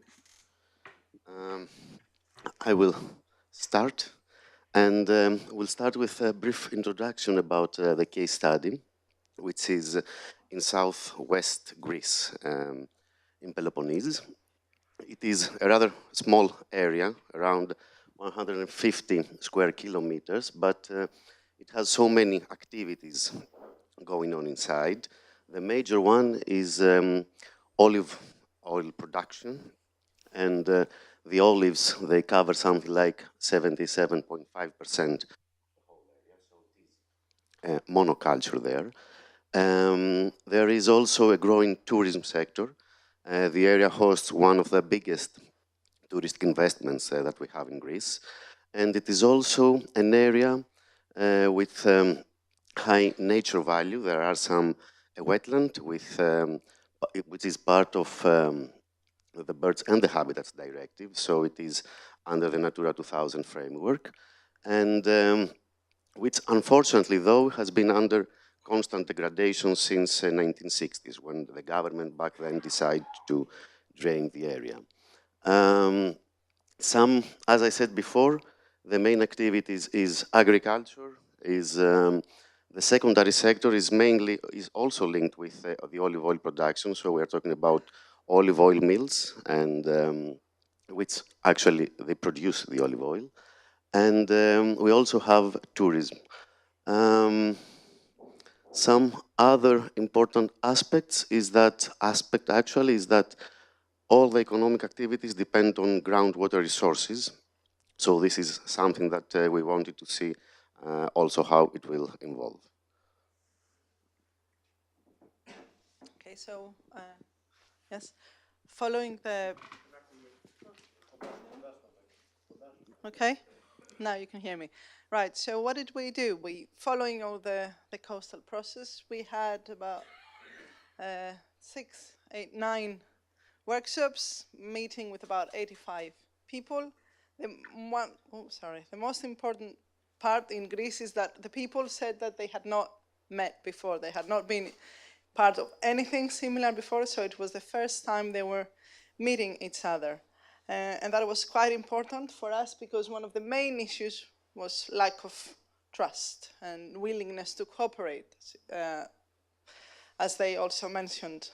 But during the whole process, we managed to join them and make them have a common vision about the area, which would include a sustainable brand name, that's how they called it, expanding across all sectors and activities, including agriculture, tourism, and move away from the sea, sand, sun model that is what Greece is famous for, enhance the environmental management and the monitoring of the protected area, the lagoon, and also improve the solid and waste management. So, but before realizing how we could take the steps to realize this vision or to implement the actions of the vision, we did a qualitative analysis of what the system is like, and it includes the components. So in the center we have the water, which is the lagoon and the water consumption and availability. Then the big yellow part is agriculture. It plays such a big part in the community. It also is what identifies with the landscape, is how the people see themselves as an agricultural olive oil making community. And also many of the, if we have a look at the tourism sector advertising, it says come to Messinia and experience an olive oil, an olive groves landscape. So it's a big part, and then it's the olive making, the olive mills. And on the other side, we have tourism, which is growing, as Yorgos said, and then, of course, climate change affecting everything. Okay, standing up again. So let's see how a central part of the modeling was to see how we could actually, to see how this could work at a catchment level, and actually we are focusing in this part in the catchment, which is the wetland is part of it. As I told you before, the groundwater resources are the main water resources for the whole region, so, but they are also the basic fresh water providers to the wetland, something that it was interrupted back in the 60s. So as we can see, this is the, let's say, a simplified but yet comprehensive view of the model, where we can actually see most of the components in our system and how we could gradually improve also the level in the aquifer by, let's say, some actions to reduce, to optimize irrigation, to have maybe a better water supply network, so to actually invest in new infrastructure, and of course how the changes in agriculture could also lead to less nutrients maybe and a better olive oil branding, which is something that the locals would like to see. And of course, how we could, the restoration of the natural flows could actually benefit the wetland when it comes to biodiversity, but also when it comes to fisheries. Of course, both these actions are policy actions and things that they need support and willingness to happen. But what we can see in this next slide is more or less we show here how the system, how some specific KPIs could change if we follow the vision of the locals by, let's say, 100% full speed, something like 50%, so just to improve some current situation, and at 30%. And you can see in this spider graph the KPIs which are linked to the different, let's say, sectors, the agricultural, the water and the wetland, and of course the tourism part. And of course, in all case scenarios, under this, let's say, sustainable pathway, we see better scores when it comes to all the parameters. So the salinity in the wetland, yes, will eventually come down to the level that it is needed by the fishers, but also by biodiversity. The branding, because people will start to cooperate, so and they will have a sustainable production, will of course be increased. And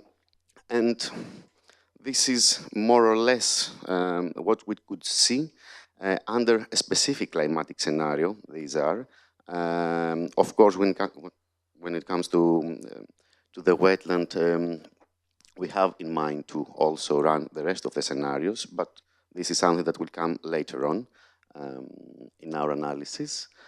And I think that we have left for the end some take-home messages. So things that, how they could actually achieve this sustainable vision that the locals say. As take-home messages, we went to what is the 3 most important issues that would need to be changed under all scenarios if we want to achieve something of an improvement. So first of all, we identified that there is a need to quickly implement the restoration works to prevent a possible lagoon collapse. And this is under the most optimistic climatic scenario. So if this is, if we don't go with the optimistic climatic changes, then it's even more vital to restore the freshwater inputs into the lagoon. It's also important to encourage that cooperation, what they themselves identify that it's lacking, that it's difficult for them to cooperate, it's difficult for them to trust a cooperative. There are a lot of political and historical reasons behind this that it's not to go into this now, but it's understandable, but there's a need to support this cooperation between the farmers, because we're talking about small-scale farmers, and the only way for them to survive is to cooperate. And last but not least is the special plan for regulating the increasing development of tourism and the new units, the new second homes that are being built. There's no special planning now, so again we see a quick change in the land use from agricultural or from I don't know, other types of land into building into urbanized type areas of hotels. Yes, that was it. So,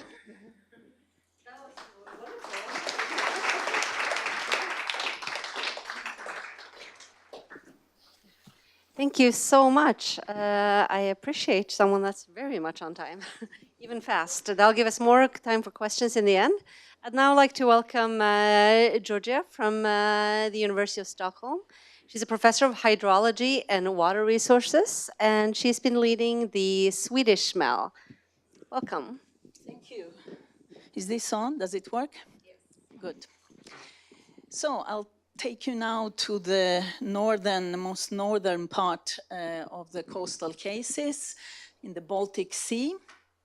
And we are looking at the marriage between land and sea. And you may have heard the saying, how you get a happy marriage. Something old, something new, something borrowed, something blue. Those are the what we are looking at here too. But let's start describing the region. I mean, nowhere, it's very evident here, the influence of land on the sea, the coast and sea, because if you look all over the Baltic, its land catchment area is much bigger than the actual sea area, and there is lots of fresh water coming in and all the types of pollutants and excess nutrients that carries with it. And that has made, over time, this enclosed sea, first of all, it's not so saline because there is so much fresh water coming in, but it's also one of the seas in the world with the most anoxic dead zones because of extreme eutrophication that has been going on for a long time. And for a long time, there have been efforts in the whole region to mitigate this problem, to alleviate the problem, to get the Baltic Sea to live again, decrease the dead zones. The latest is the so-called Baltic Sea Action Plan, and I'm going to talk a bit more about that. So that's the old problem of water quality that we have in the region. That's the old problem, is central in the challenges that we have addressed in this MAL. Then, like everywhere else, we have ongoing climate change, and climate change is felt to a large degree through water changes. Droughts, floods coming more often, being more intense, last longer, and things like that. So we also looked at water quantity problems, and that's a new problem for Sweden, who has for long taken water availability for granted. But that's not the case anymore. We're in the same boat as like everybody else, and we have experienced serious droughts and floods with increasing frequency in the later years. And something borrowed is represented by the co-creation process that we have gone through in this project with lots of stakeholders and having, starting with formulating the problems together with stakeholders and then consulting them and validating what we're doing and coming to the policy recommendation in the end together with our local partners and other stakeholders. And something blue is all of it. All of this is water related. So this catchment area, land catchment area, also we look all over the Baltic Sea, but also in our local case, that's the Norrström Basin that you see in delineated in yellow there, and the whole district that is a main part of the Northern Baltic proper water management district in Sweden. And that is a large emitter of nutrients and pollutants into the Northern Baltic marine basin of the Baltic Sea, which is the most, well, among the most polluted marine basins in that sea. And in the catchment area, we have all kinds of activities, human activities. We have the capital, Stockholm. We have lots of agricultural area, forestry, mining, both active one and mine wastes that have been accumulating there since hundreds of years back, and wetlands, and everything you can find around the Baltic, you can find in this district. So water quantity, water quality, understanding how we can get sustainable development in this region through synergies, those have been the challenges of our MAL. So here you see, like everybody else, we have also looked together with our stakeholders in several workshops at the interactions that are involved here.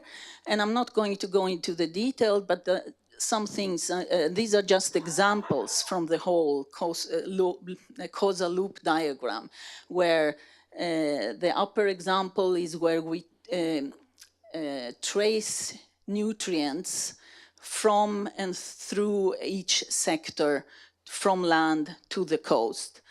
And this is the example of agriculture, but we also look at the different natural water systems, the inland, the surface, subsurface waters, the coastal waters, and connect that with the different sectors and look at the water and nutrient flows through those. This is the easiest, simplest way to show what the system dynamics model includes then. It includes the inland coastal sea waters and the different sectors that interact with water flows and nutrients.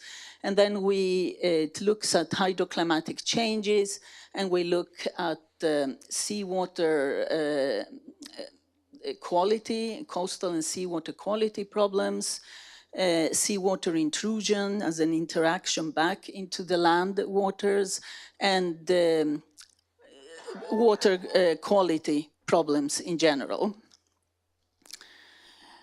This is going into more detail of this model, so you can see in gray there the economic sectors that we have included, the natural water systems, surface water, subsurface, coastal, marine waters, and then we look at the connections between them in the modeling. We look at different scenarios of climate and land use developments.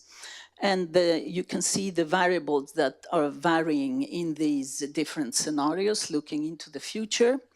And to the right, in red, you see the management components that our stakeholders have decided to prioritize, that we should look at the effects of through this modeling.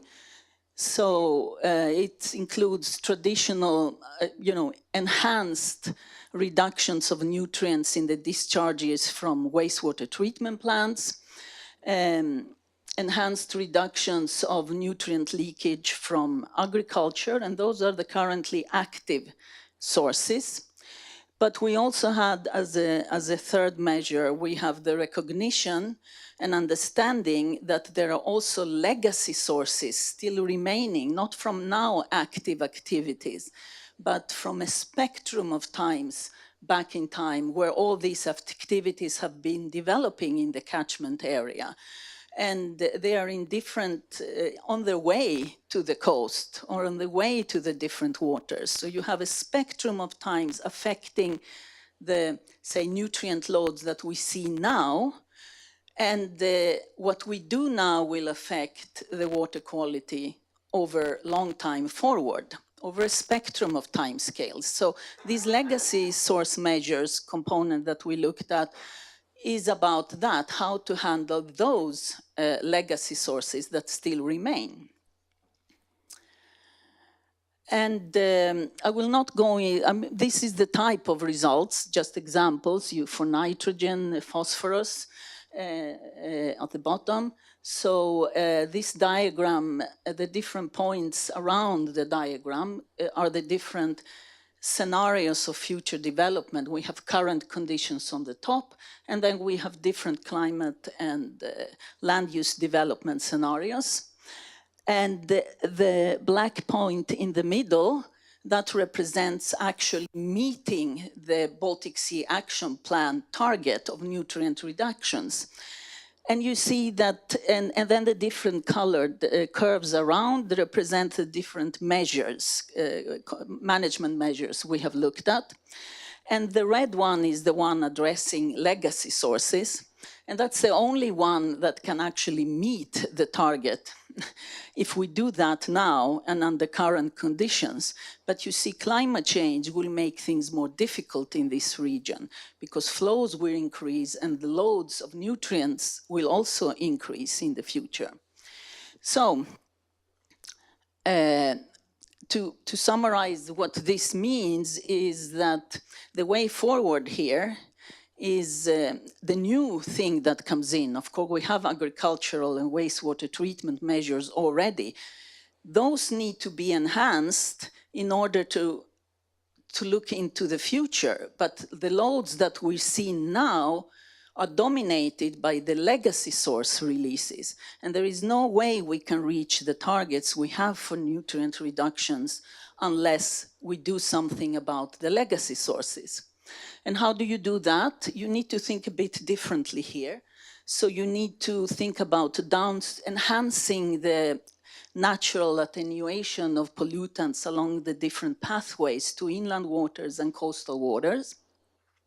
And you can do that by well-placed, constructed or restored wetlands, more reactive barriers, for instance, nanoparticle injection into pollutant nutrient plumes for enhancing retention. Then you need to put in measures like recycling and reuse of nutrients in order to make things worth somebody's while to do this. Remember, for these legacy sources, how do we apply the polluter pays principle when the polluter is from before? This is a difficult problem to solve. So we need to make it worthwhile for somebody to actually do something about this. And there is lots of uncertainty in here, so we need to make the management more adaptive and considering the future scenarios, see how they will develop, keep up this type of modeling and follow up and adapt the management according to that. And I've just given you some highlights here very briefly, but you can read more about this on our results and approach in the flip book that we put together with all the local partners in this MAL. Thank you.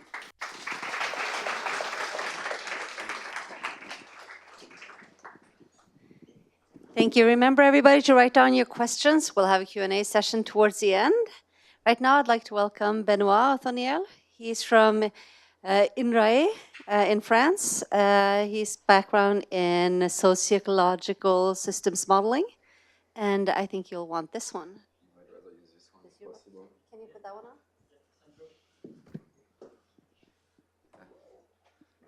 Hello, Europe. So I'm going to talk to you about what we did in Malfort in France, on the Charente River basin and its coastal zone.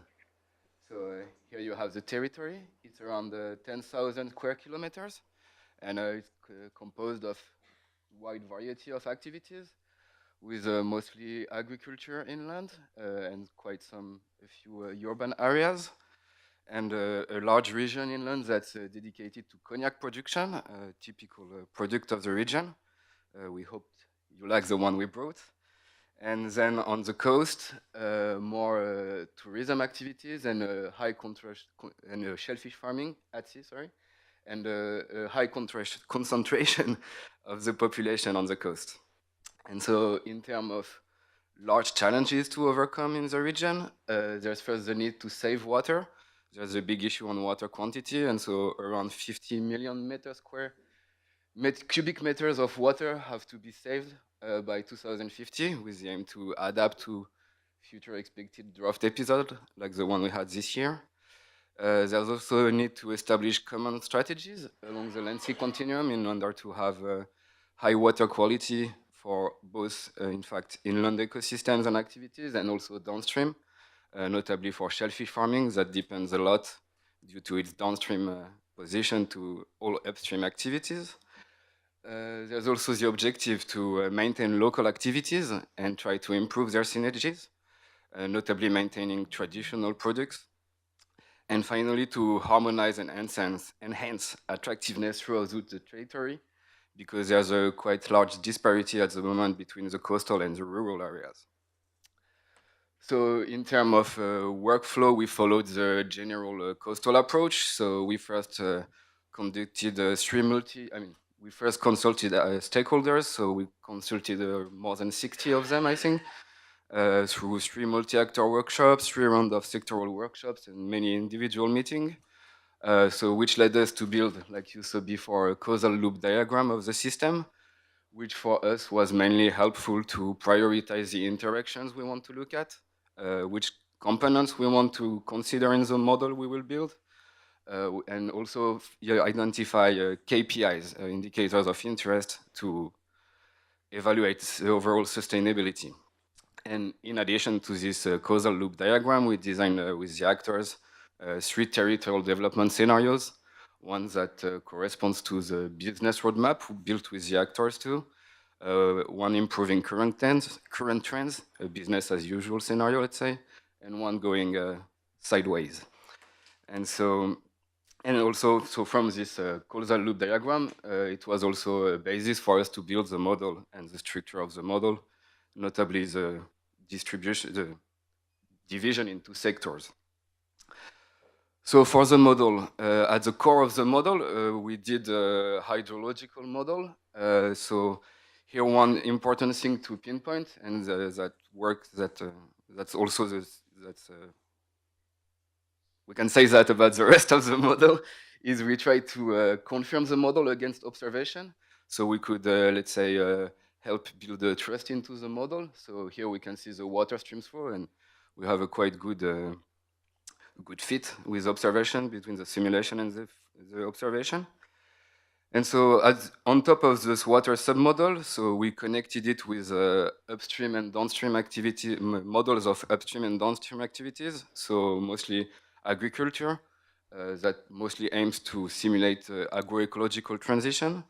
We also have a population model that distributes tourists and residents population between the coastal and rural areas, and the shellfish farming model that aims to simulate both quality and quantity of production. And so as you can see, there are a lot of interactions between all these activities and a lot of exchanges we try to simulate. And on top of these activities, we included the roles of different infrastructure. So here you see wastewater treatment. And for instance, that allows to consider how much wastewater may be reused. That's one of the solutions that came from the stakeholders to save water. And in terms of general infrastructure, so here we have urban development in coastal and rural areas, but also consider the ports and what else? Agricultural storage and roads. So this, and on top of the top, we consider the influence of external drivers, so mainly climate change and agricultural prices, which allowed to evaluate the sensitivity of the different scenarios, the different KPIs to these external drivers, which then allows to evaluate if the solutions are robust and resilient in face of these external changes. So from the model now, the results. So as you can see in the spider graph there, the BRM overall leads to a more sustainable and desirable future. There is in fact one main trade-off over the territory, that is between agricultural yields and the rest of the KPIs. So for sure it's not an easy trade-off to deal with in the current context, but well, that's the main thing we saw. And so, which led us then to say that the BRM then is a favorable scenario to follow, and in overall that innovative actions are necessary to achieve a sustainable and robust development. Because the BRM, you cannot really see it here, but in many cases, for many KPIs, is the only scenario that leads to a sustainable state as defined with the stakeholders. And so for the innovative actions, then they were summarized into, they are gathered into first the business roadmap. So, well, I won't go into the details here. You will find them on the super nice knowledge exchange platform of Coastal. But mainly they are built around the four main sectors, but with the idea that they should be done together and not separately. And aside this business roadmap, we also defined a policy recommendation, and here we have four main ones. That would be to encourage local institutional innovation, find new ways to manage the system overall, promote the installation of young farmers, because they are always usually the one carrying, let's say, a change and a new vision, and who are more easily go with new practices. There's a need to renew the territorial dialogue, especially between coastal and rural areas. And finally, enlarge water governance bodies, so they are more holistic in their vision of water management. And a last conclusion we drew to is that climate change and socioeconomic context will affect the whole territory, and so there is a real need for adaptation measures, which the BRM includes. And so to sum up, what are the main priorities now for the territory? There are to ensure the sustainability and resilience of water resources and economic activities, which will allow to maintain the social fabric all across the territory. Once again, in the rural areas, there is a lot to do to maintain attractiveness and population there.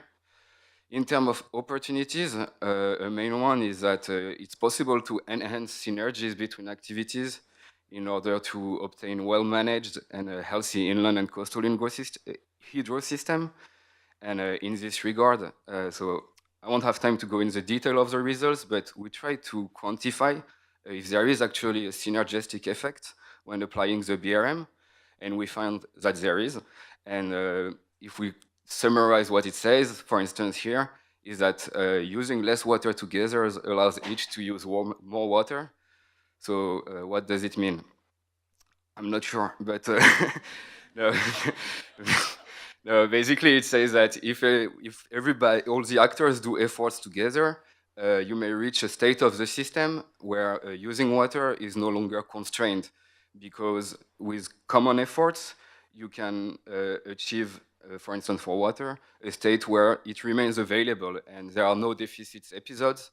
And so there's no reason people don't use water at some point, as long as they remain in their innovative practices they planned. So, well, we can discuss that in more detail later. Or we will do a paper on that, so it's okay. And so other opportunities are to develop local supply chains, promoting the high quality products of the region, and to enhance lengthy business opportunities. And the main challenges now are that there's a need to change paradigm, seeing the territory as a lengthy continuum. And there's also a need to adapt local policies and enlarge networks of stakeholders, notably during consultations when regulations are designed. And in terms of expectations, so most of the actors express the need for more integrated policies, and in fact often pointed out the lack of political relay. They are all willing to implement new actions, but they are often not followed by political actions in the governance. And everybody expects a more attractive territory where people can actually live and work and stay there and ensure their well-being. So, well, thank you, and thank you to all the people we collaborated with. We all had very nice exchanges, so yeah, thank you.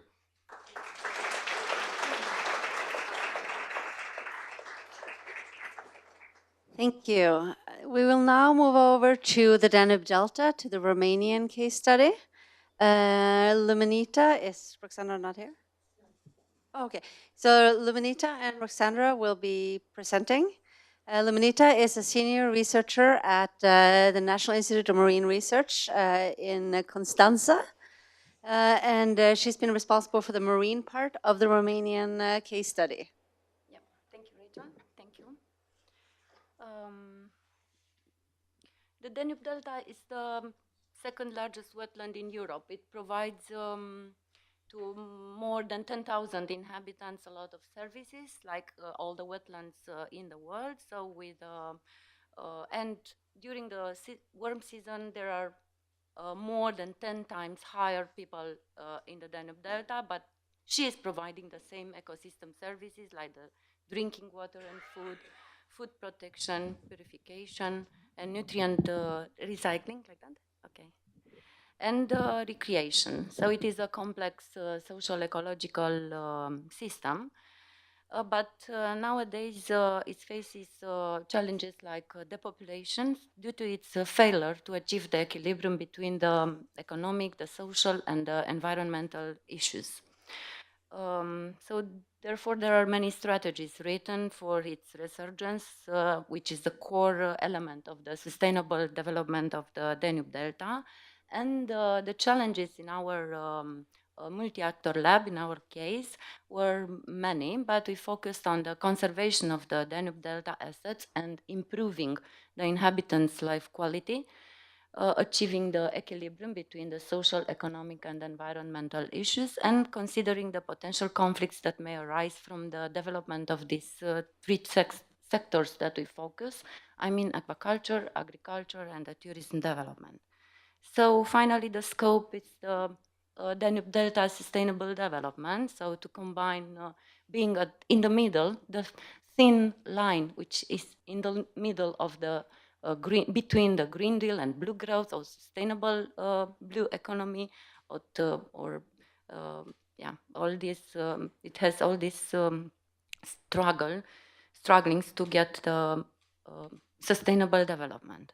So in coastal, we developed like you're already familiar. You get the VANSIM, the causal loop diagrams. The methodology was well established between all partners, so we followed the same methodology all together around Europe.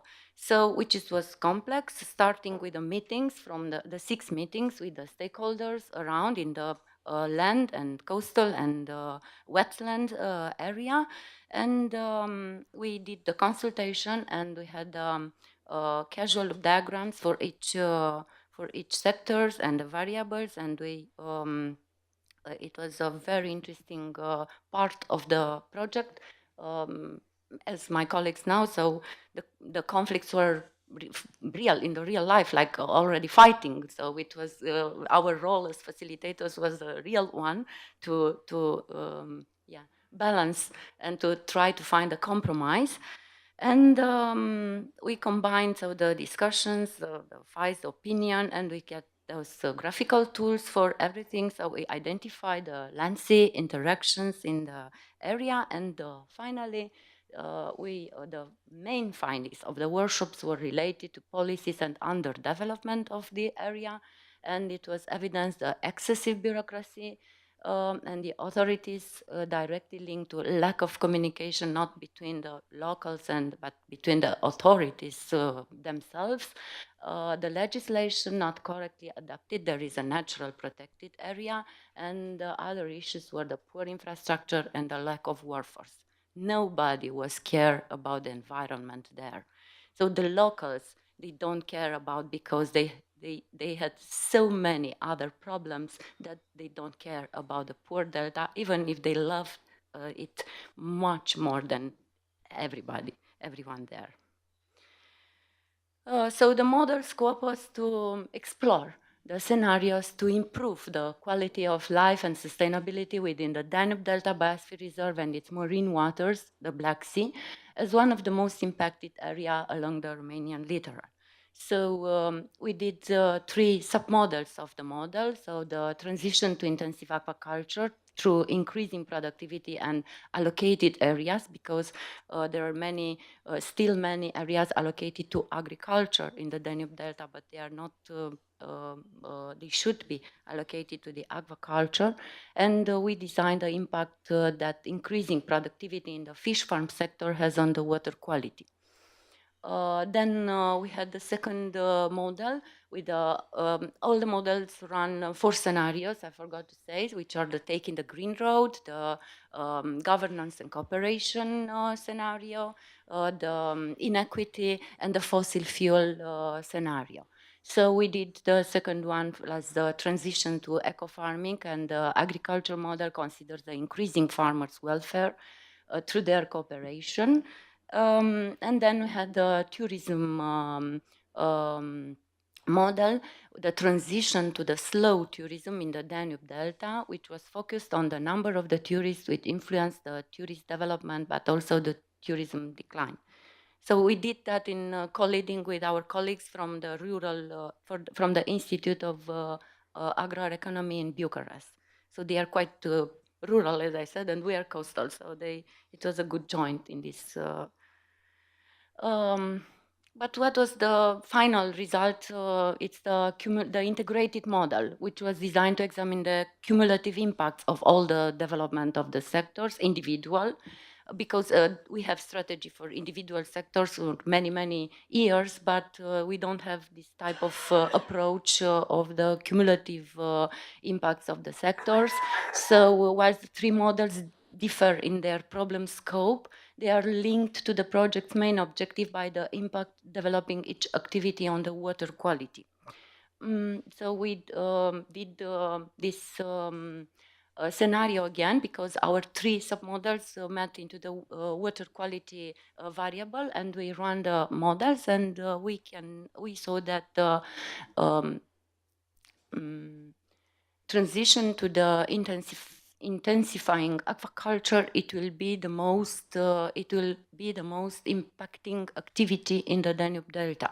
So we recommended in our deliverable, the D20, when we have the measures and the key performance indicators in the last 2 deliverables, we recommended measures for this type of activity. We are lucky because this doesn't exist now, so we can start with something that we can recommend, and hopefully somebody will hear us and can take our voice into consideration.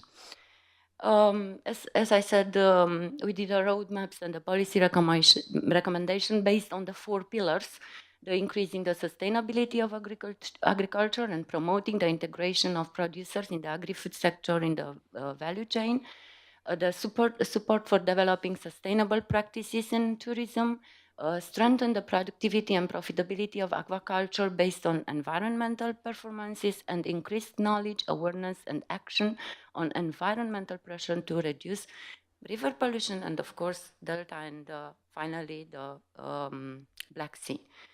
We have some examples here as actions and key steps, like organizing information and awareness campaigns on advantages of production under organic system, or planting forest belts, set up advisory services for farmers, development of market analysis regarding consumer behavior, bioeconomy, circular, nutrient recovery, and many other done together with our colleagues from the Bucharest. So as a final message, the priority, we combine the priorities of the project with the priorities of the area, and we consider that one of the priorities is to use the methodology in the typical decision-making process for the Danube Delta sustainability in defining the problem, gathering information, and identifying alternatives.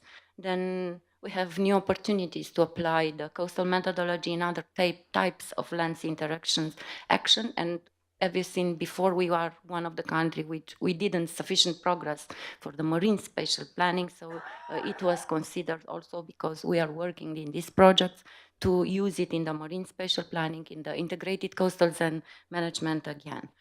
The challenges are to continue to apply the snowball method in the case of policymakers too, not only for the stakeholders. Now we are targeting the policymakers.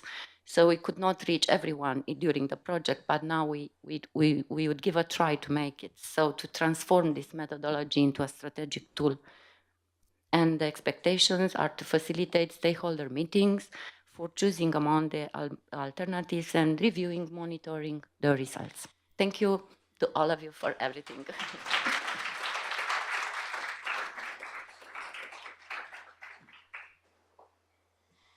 We'll now go on to the last of the multi-actor labs. So I'd like to invite up Joris. He is the senior scientist at the Spanish Research Council, and he was in charge of the Mar el Menor case study.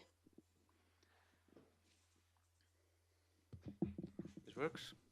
You hear me? Yeah, I think so. Well, thanks very much. Thanks for staying here. I hope you still have some energy left.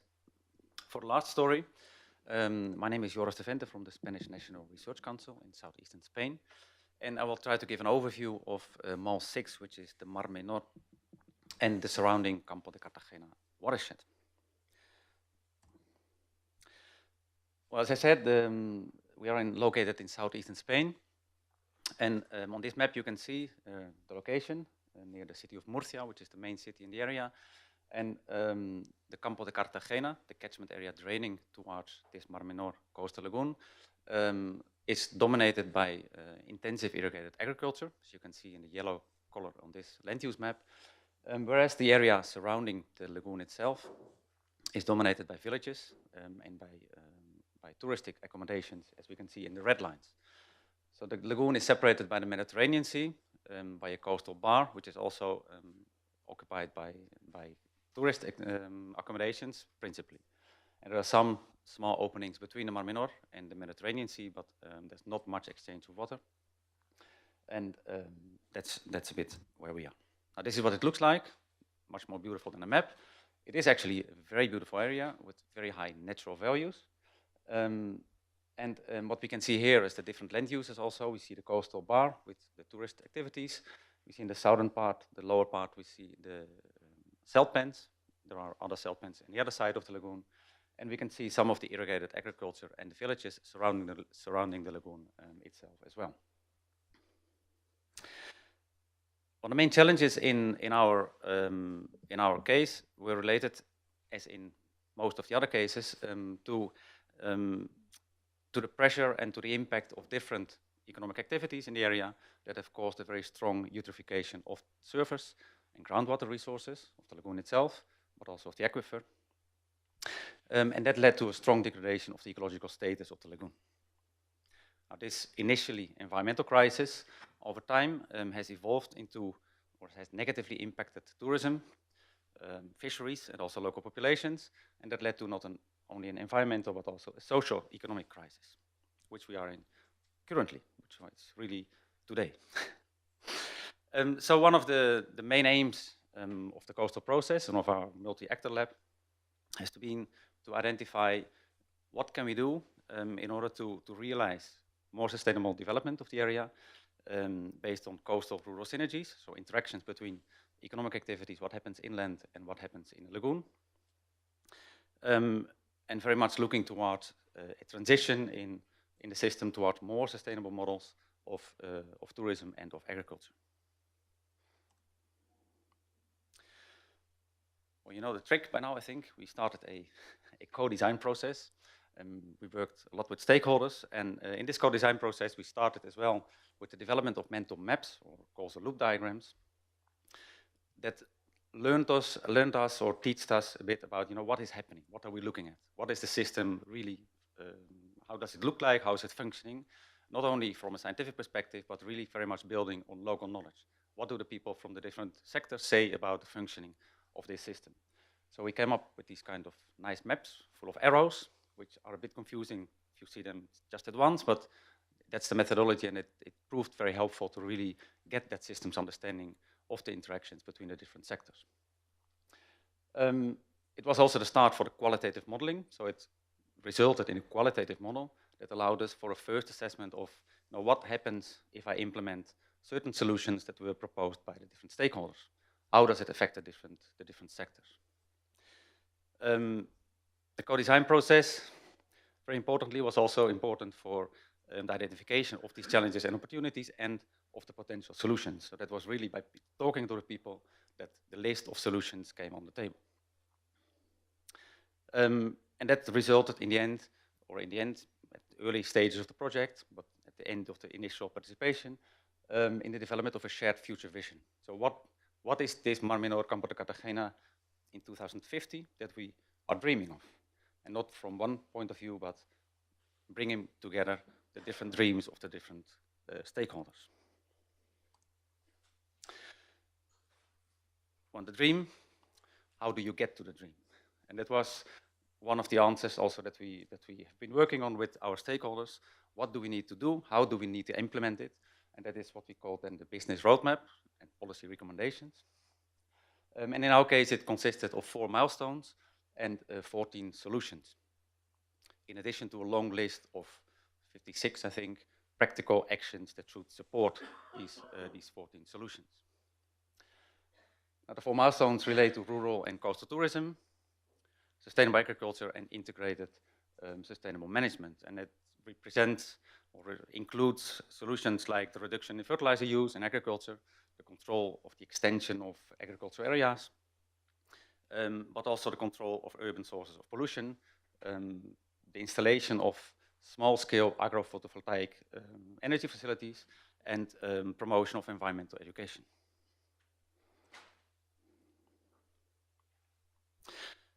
Well, the qualitative analysis that I showed before was the basis, again, the starting point for us to develop a quantitative model, the system dynamics-based model that would allow us to really, in a quantitative manner, allow us, and together with the stakeholders, to evaluate, but if we do A, B, and C, or if we implement our solutions, will we actually get to our dream?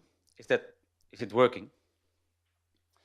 Well, we have, the model consists of 7 components, 7 sub-models that we can see here on the graph. So 1 on agriculture development, 1 on sustainable farming practices, renewable photovoltaic energy facilities, ecotourism, social awareness and governance, economic profit and jobs, and the Mar Menor ecological status itself. Well, they are fully integrated, so they interact with each other. That means it allows us to analyze interactions between different sectors. It is continuously strongly based on expert input, so it was not that we stopped the co-design process. We try to maintain contact with the stakeholders to see up and forth, are we still on track? Do you still agree with the model? Is it still representing what you think is reality?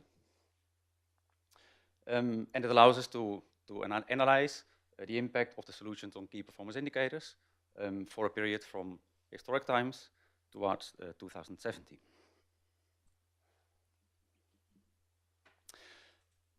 Well, this is maybe a little bit small for you. I will talk you through it. What we have noticed, so this is the output of the models, or some of the output of the model that we developed.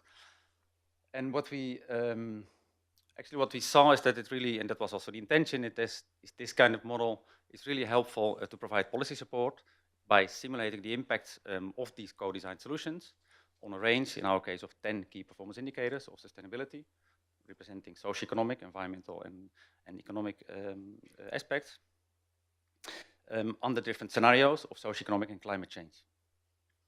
Now, what you can see here, for example, in the first graph, the most left graph, is the first key performance indicator, the amount of nutrients in the Mar Menor lagoon. Now, on the left graph, we see what happens with the amount of nutrients if we implement the full package of 14 solutions. We can see that there's a strong decline in the amount of nutrients in the lagoon. So that is the objective achieved. That's what we wanted. In the next graph, we can see what happens with the same indicator if we do not implement these solutions. Then we can see that the amount of nutrients continuously increase towards the future, but with the differentiation according to the socioeconomic and climate scenario that we are looking at. In the first case, we do not see a differentiation between scenarios because the solution is so strong that it's not affected anymore by the different socioeconomic and climate change scenarios on this KPI. The second KPI, so the pressure on water resources, we see something similar. We see that if we implement a solution, the pressure decreases strongly with a differentiation between different socioeconomic and climate scenarios. if we do not implement them, there's a continuous increase in the pressure on water resources. And the last one, so I picked out 3 of the 10. We can see that the total gross economic benefit on the medium to long term shows an increase, despite an initial short-term 10-year decrease in the gross economic benefit, which is something to take into consideration if we want to make this reality. On the other hand, if you do not implement the solutions, we see that the economic benefit also goes down. So that is maybe an interesting argument. Well, the model does not only allow you to analyze the full package of 14 solutions that were proposed, but also to play with it and see what happens if I make different combinations of solutions. I don't have the money or the resources to implement them all, so which one should I prioritize? Which combination of solutions already brings me where I minimum want to go? That's my last slide, Rachel. So the take-home messages, which are a bit on the methodological side, I did not go so much into the real recommendations which are in the business roadmap itself, so you can look at that later.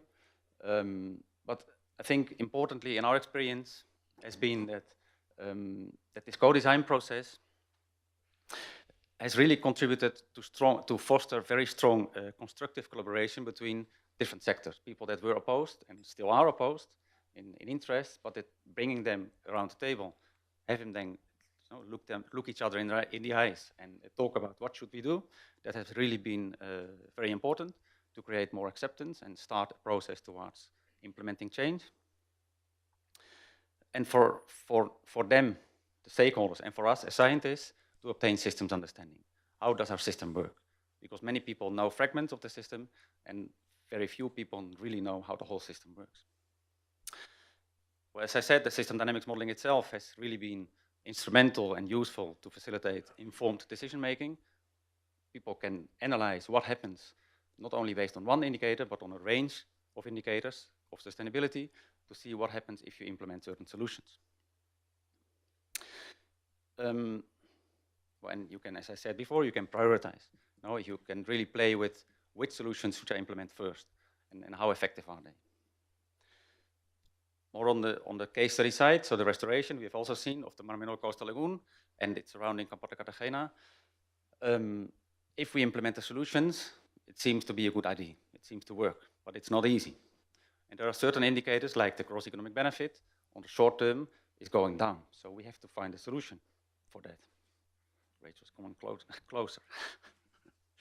And the last one, and that relates to the business roadmap itself. It's not only solutions that are in there, but the stakeholders really described also what is needed in order for these solutions to become reality. So what are the economic barriers and what are the economic opportunities and knowledge opportunities in order for that business roadmap to become reality. So that it includes different mechanisms, or it identifies different mechanisms by which public administrations, but also other actors of the system can support implementation through different mechanisms, through facilitation, incentivization, investments, capacity building, awareness raising, implementation and enforcement of regulation. And that's it. Thank you so much.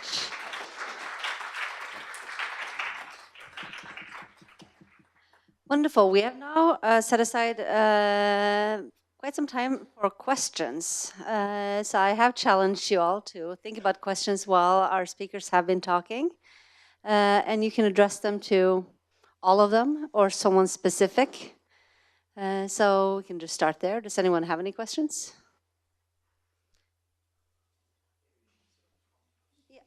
Yeah. Can we have all of the case area leaders just come back up?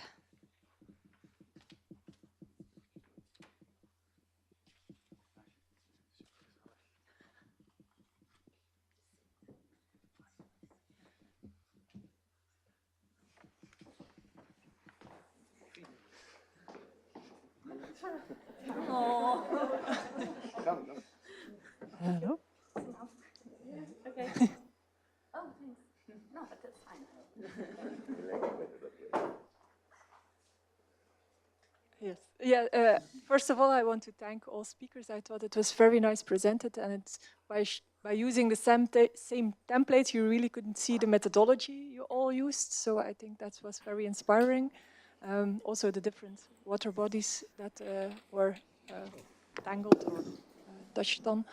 But I did have a question, a very common one, for maybe for all, but what do you see as the next steps? Because you involved a lot of stakeholders in the room, you start thinking with them, you started beginning a process. I know you're all more or less scientists, but what do you see as a recommendation to the policymakers?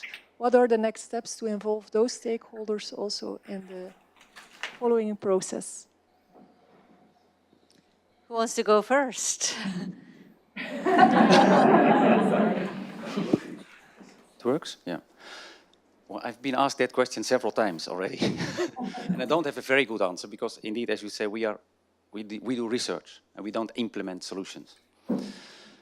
And that's a challenge. That is difficult. But I think the fact that we have been able to start this kind of co-design process and co-evaluation process, develop these kind of models that are tools for future decision making as well.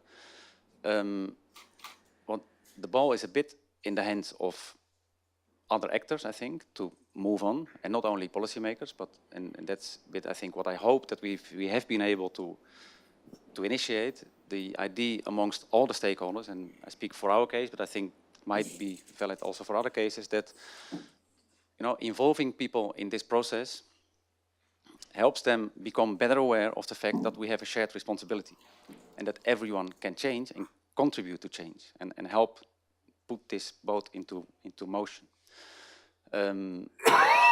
We will continue with other research projects, of course, and we can be involved in these kind of processes. And I think the Belgium case, but maybe Bastien will tell more about that, is a very good example that they have a very direct connection already with an actual decision-making process. And you know probably much more about that yourself. In Spain, that is a little bit, we're trying to get that done. We try to maintain that collaboration and connection with policymakers and with other actors and see how we can be of service. Good. Arosmia, did you have a reply? Yes, as Joris said, we are not the policymakers, so we're the scientists, and through this process we identify some of the solutions or help the stakeholders say what they want for the area. What I would like to do is, as we have some policymakers here, EU and maybe local, regional, to see if they have an answer to that question. Would they be willing to implement solutions that are coming from the bottom, or the solutions like that? Because I think they are more, they can answer these questions better. Smooth, throwing the ball back. Who's a policymaker here? I could add something here. Rachel, I would like to add something here. So we have asked ourselves that question among the local partners in our case, and really we have been planning and are planning for a follow-up meeting with stakeholders, but this time selected in terms of people that can actually make a difference somehow. We don't know exactly when we will have that, because we had planned it for a couple of weeks from now, but now we saw it's too short time, so it needs to go further.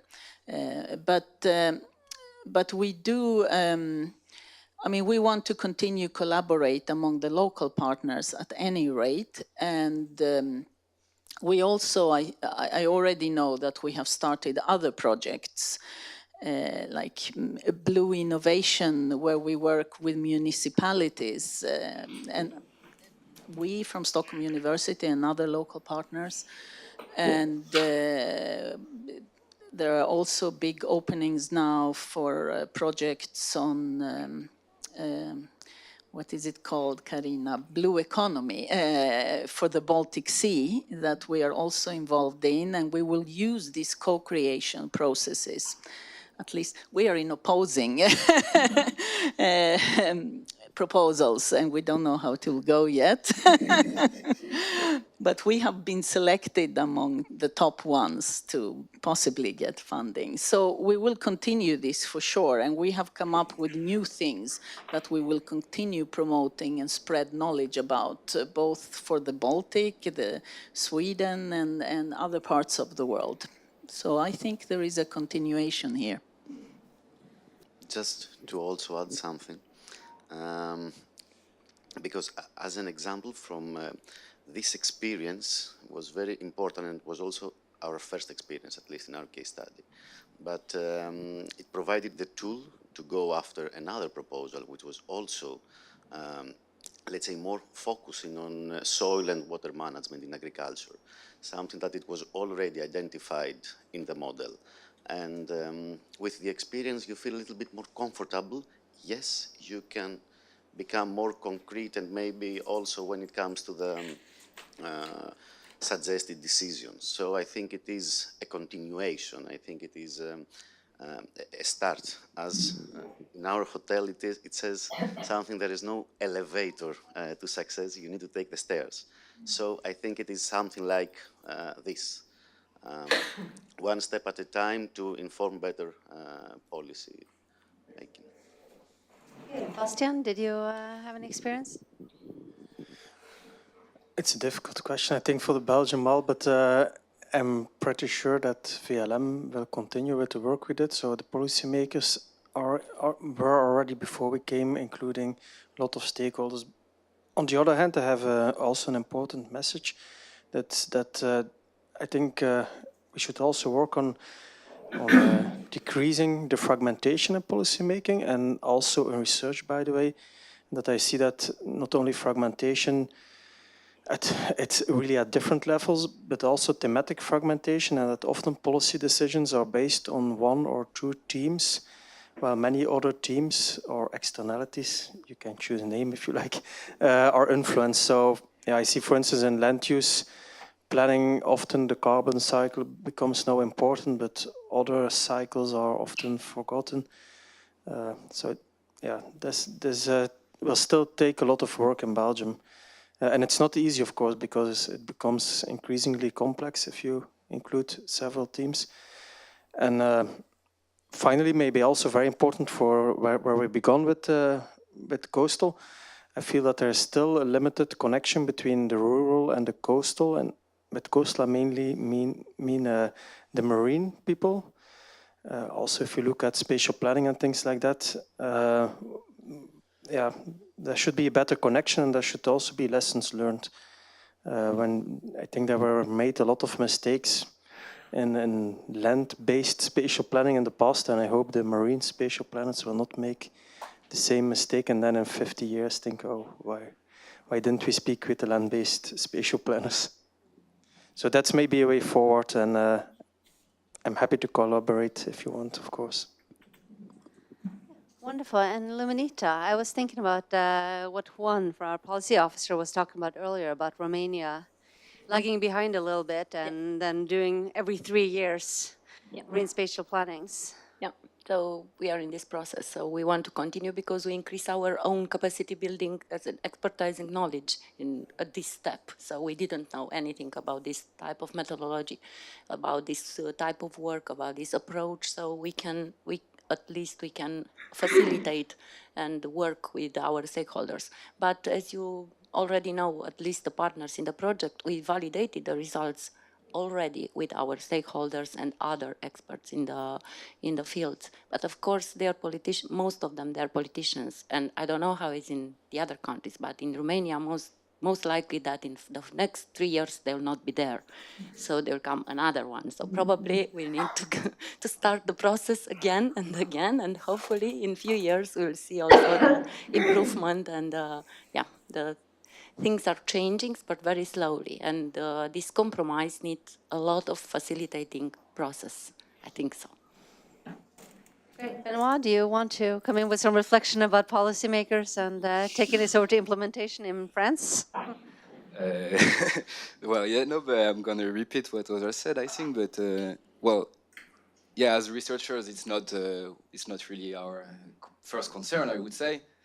But then, no, one thing in our case, I think that's interesting, is that the political representatives were the one who didn't come to workshops. We invited them and they didn't really come, not so much, right? One came, right?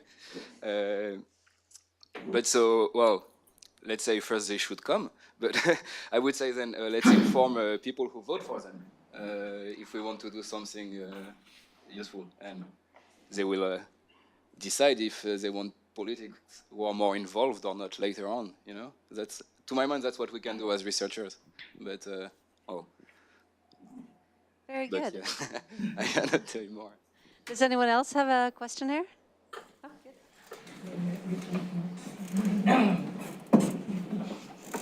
Can we do the policy officer first? Yeah, this gentleman was first. You're fine, go to work.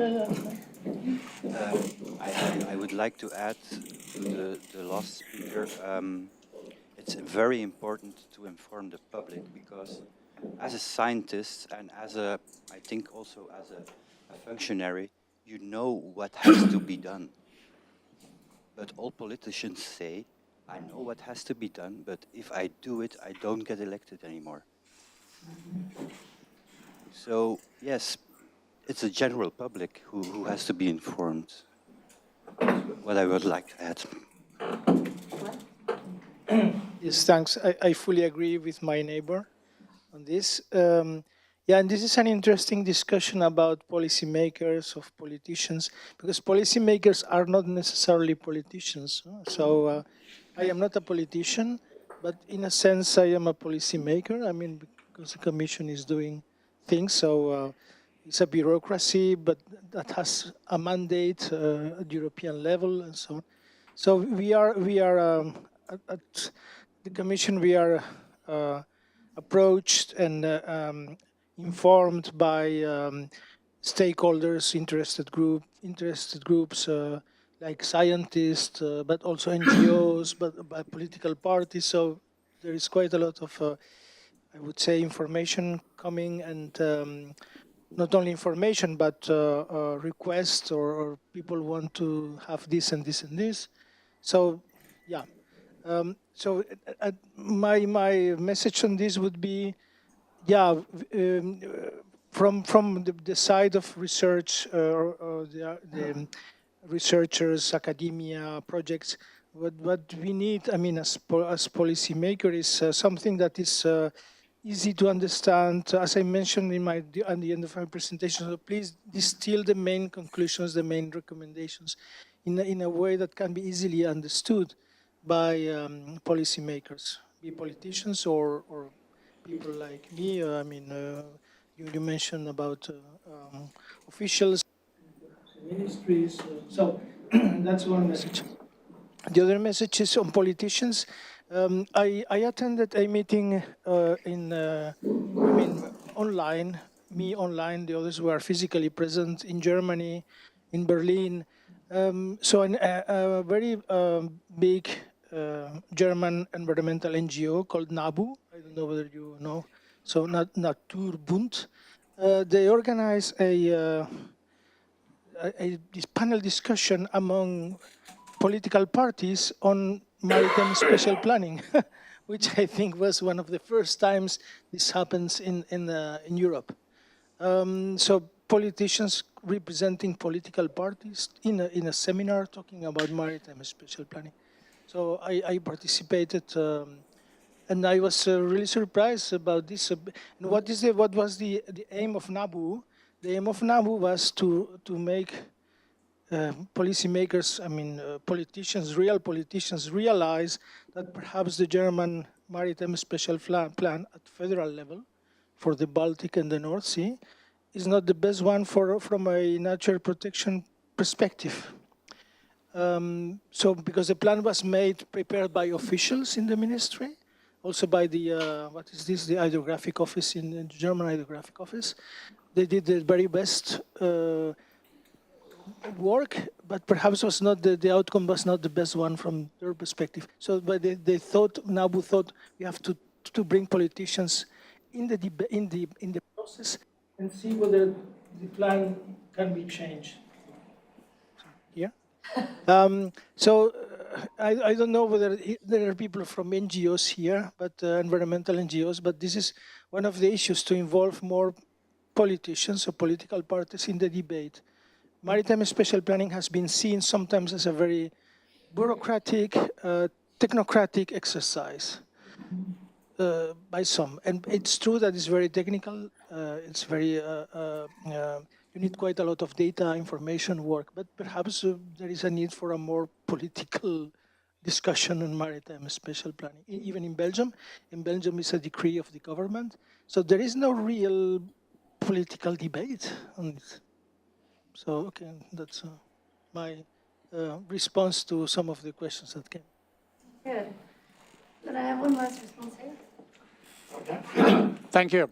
You know, with loads of respect to the policymakers of the world and the politicians as well, I would say change doesn't start from the top and goes down. On the contrary, it starts from the bottom and goes up. And I think it was beautifully expressed here today by almost all of you were saying that the stakeholders, they need to meet and start talking with each other. For example, the case from Greece, you said it beautifully, that the stakeholders, they didn't even know each other, and they lack trust to each other. And if such a condition exists, nothing will happen even with the most beautiful policy, I would say. So my takeaway today is that, you know, start at the bottom for stakeholders to get to know each other in Spain, in Greece, in Romania, so clearly expressed, you know. Start there and influence those at the beautiful higher levels, and change will come. Thanks. Thank you. Does anyone else have a comment? Yes? Rachel? Yes. Can I get a short reply? Yes, a short reply. Just one thing according to this is that in Murcia, because of the collapse and eutrophication problem, the stakeholders were fighting like 4 years between them. You have been responsible, the other one, and thanks to this project, they have been fighting together, and then they can understand the other point of view. They take together these measures of the coastal project, and in the last, we have one committee, social committee participation, it meet once per year, and in the last one of the stakeholders asked the politician if they were going to take into account the measures of the coastal project, and this comes from the bottom, not from exactly from the top. And the politician, of course, didn't know anything about the coastal project.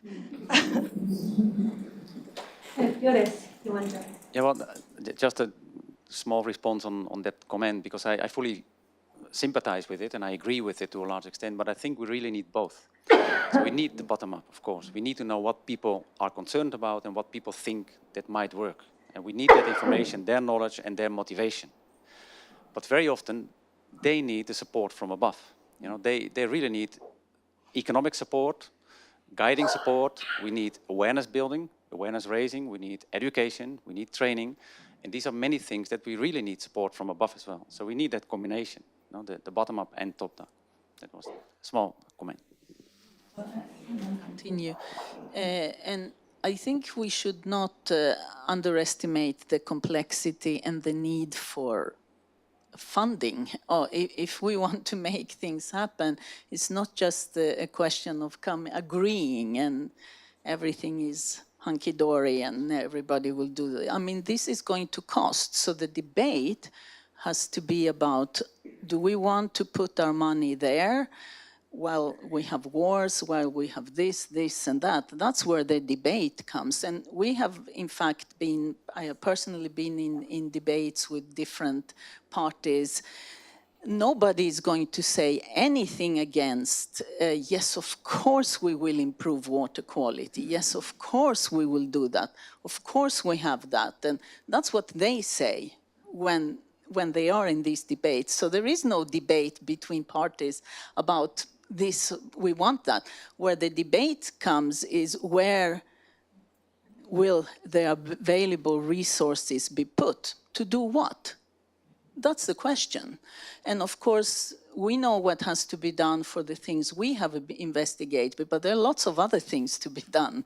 So we also need to be, to put ourselves in the societal context where we are. So this is a complex question, and it's going to cost, and it has to be both bottom up and top down.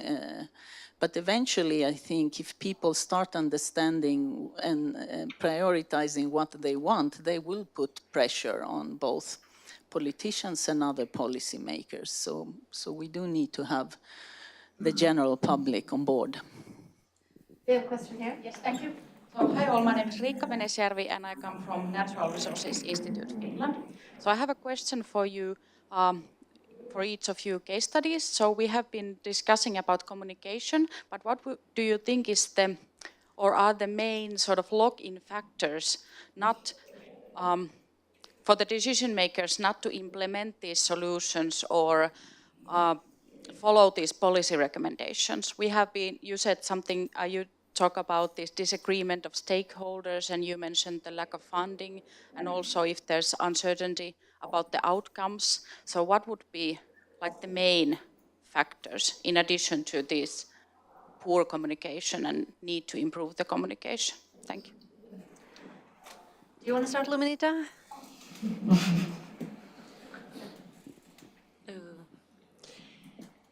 Well, I think that one of the factors is that what we are proposing them, some of these ideas or results are not in their strategies yet. So there is a lag between we are considering and our results and what they should be considered also. I mean, the particular key actions, not the general one. The general one, like Gia said, they are there. Everybody agree that they want to improve the quality of life of the people in the Danube Delta.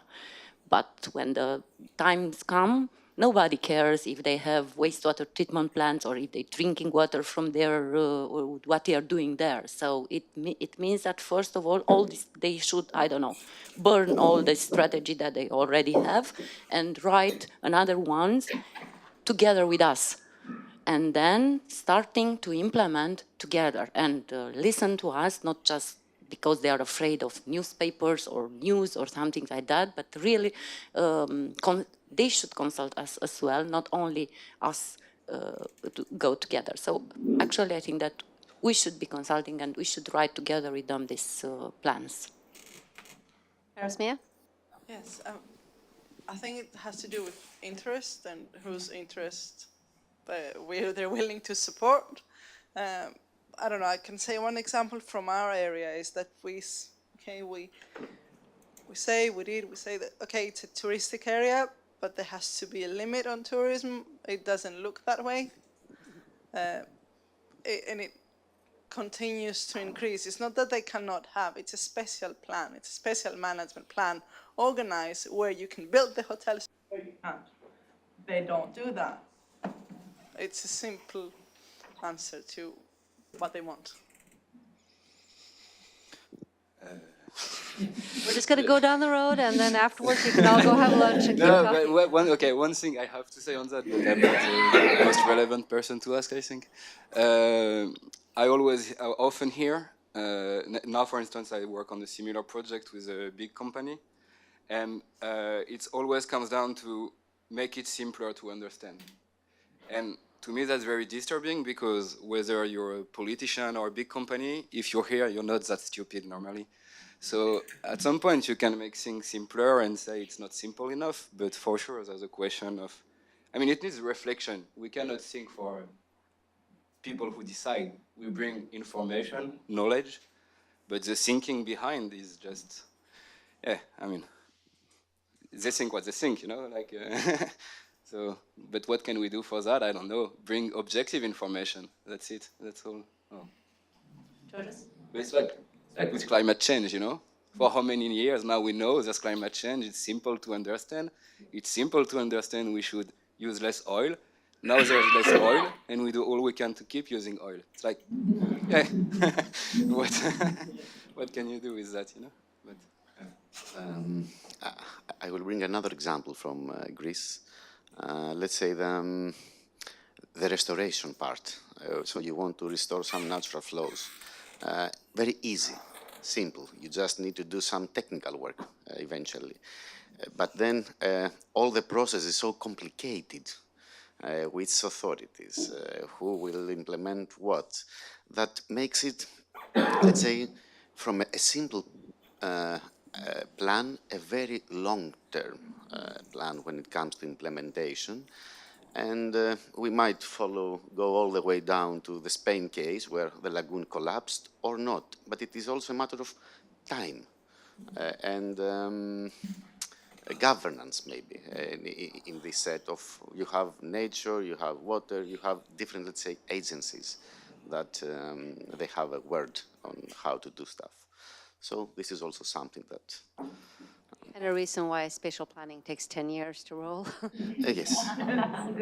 Bastian?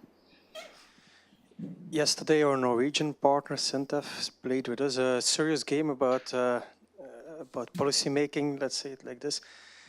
And I think this game clearly showed that if you implement a solution, it's always a trade-off between different things. You have a social impact, an economic impact, and an environmental impact.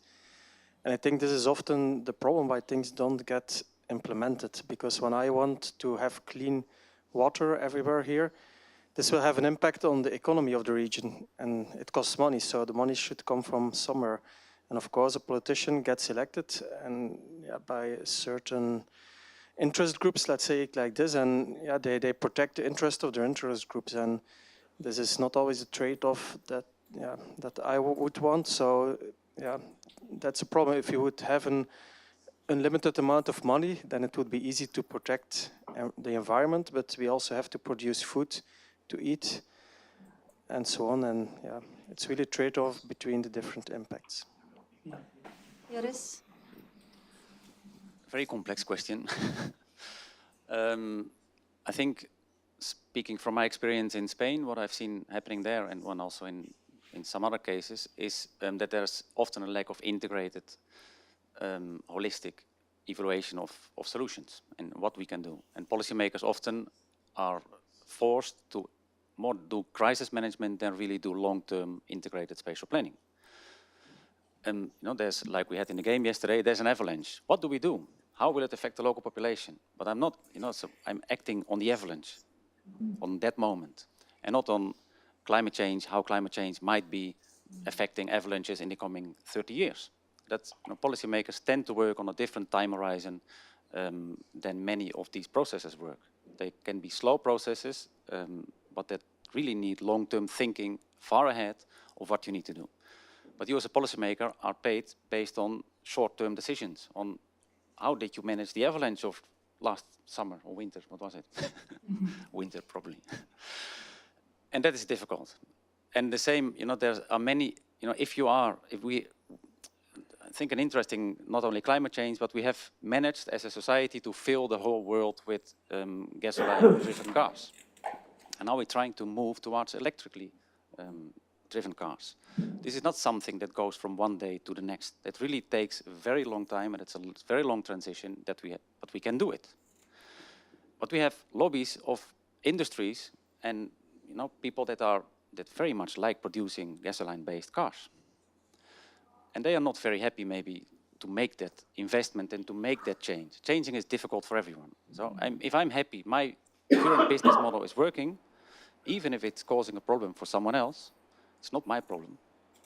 And that's something, that integrated thinking beyond your own interests, that's not only policymakers, but that's the whole society. So everyone needs to think more in, how is our society working? What can I do in order to contribute to that? And which involves voting, which involves elections, but also other things. Yeah, I will follow up on I think there are some specific barriers and some general barriers that seem to apply to all. And one thing that came up yesterday in our sticky note was this fragmentation. And I think this is a key so bureaucracy, administrative bureaucracy is in place since decades back, and they have cut the problems they work with in a certain way. And that certain way developed like 20 years ago, 30, even if it was 10. And we are coming with new knowledge, new problems come up that they are not set up for solving. So this fragmentation seems to be general, and talking from the Swedish situation, I can tell you that take this problem that we have all dealt with, water quality. There are tens of different state agencies, and then we have the EU level that have divided up different components of this general problem in their different types of responsibilities. And they don't even work with each other. And it's in the Swedish law that they have to work with each other. But that's not how reality works, because they get every year things they have to accomplish in each agency.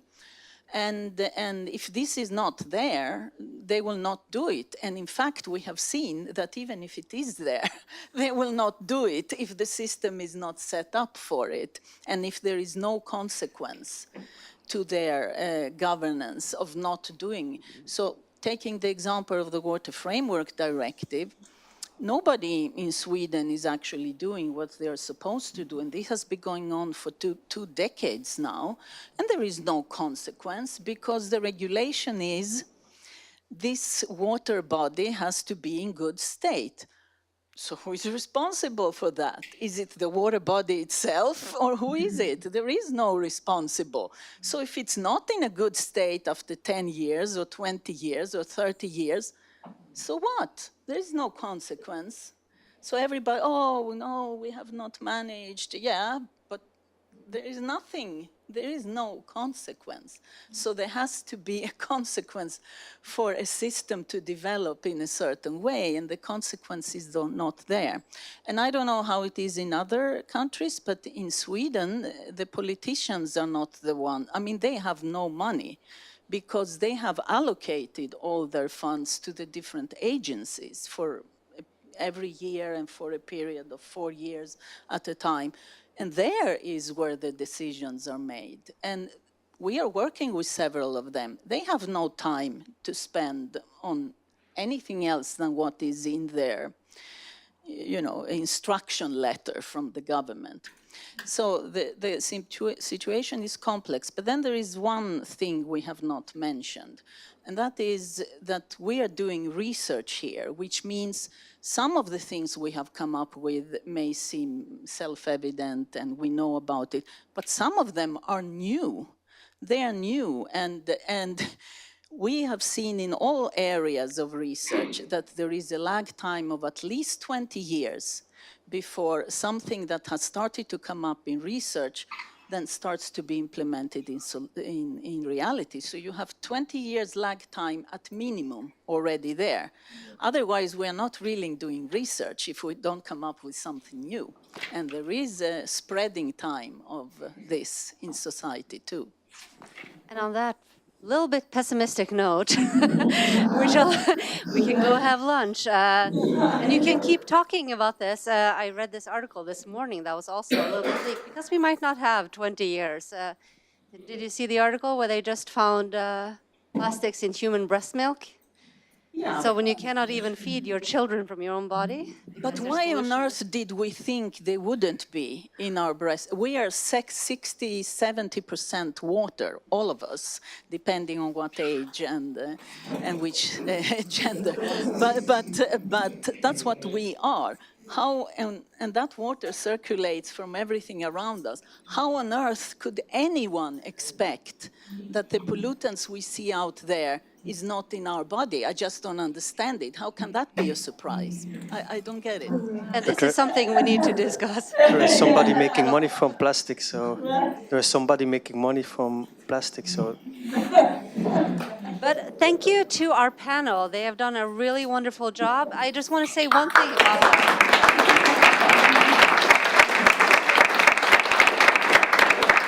You also should know that this group of people, I had the honor, I'm a political scientist, and I had the honor of teaching them the basics of this methodology, and they went out and did it better than most social scientists. I mean, these are water resource hydrology professor, and agronomists and modelers, and really I'm very impressed with them. They've done an amazing job working with these stakeholders, and it's been fantastic working with them. Thank you, Rachel, for teaching us this. I had no idea I would be doing it.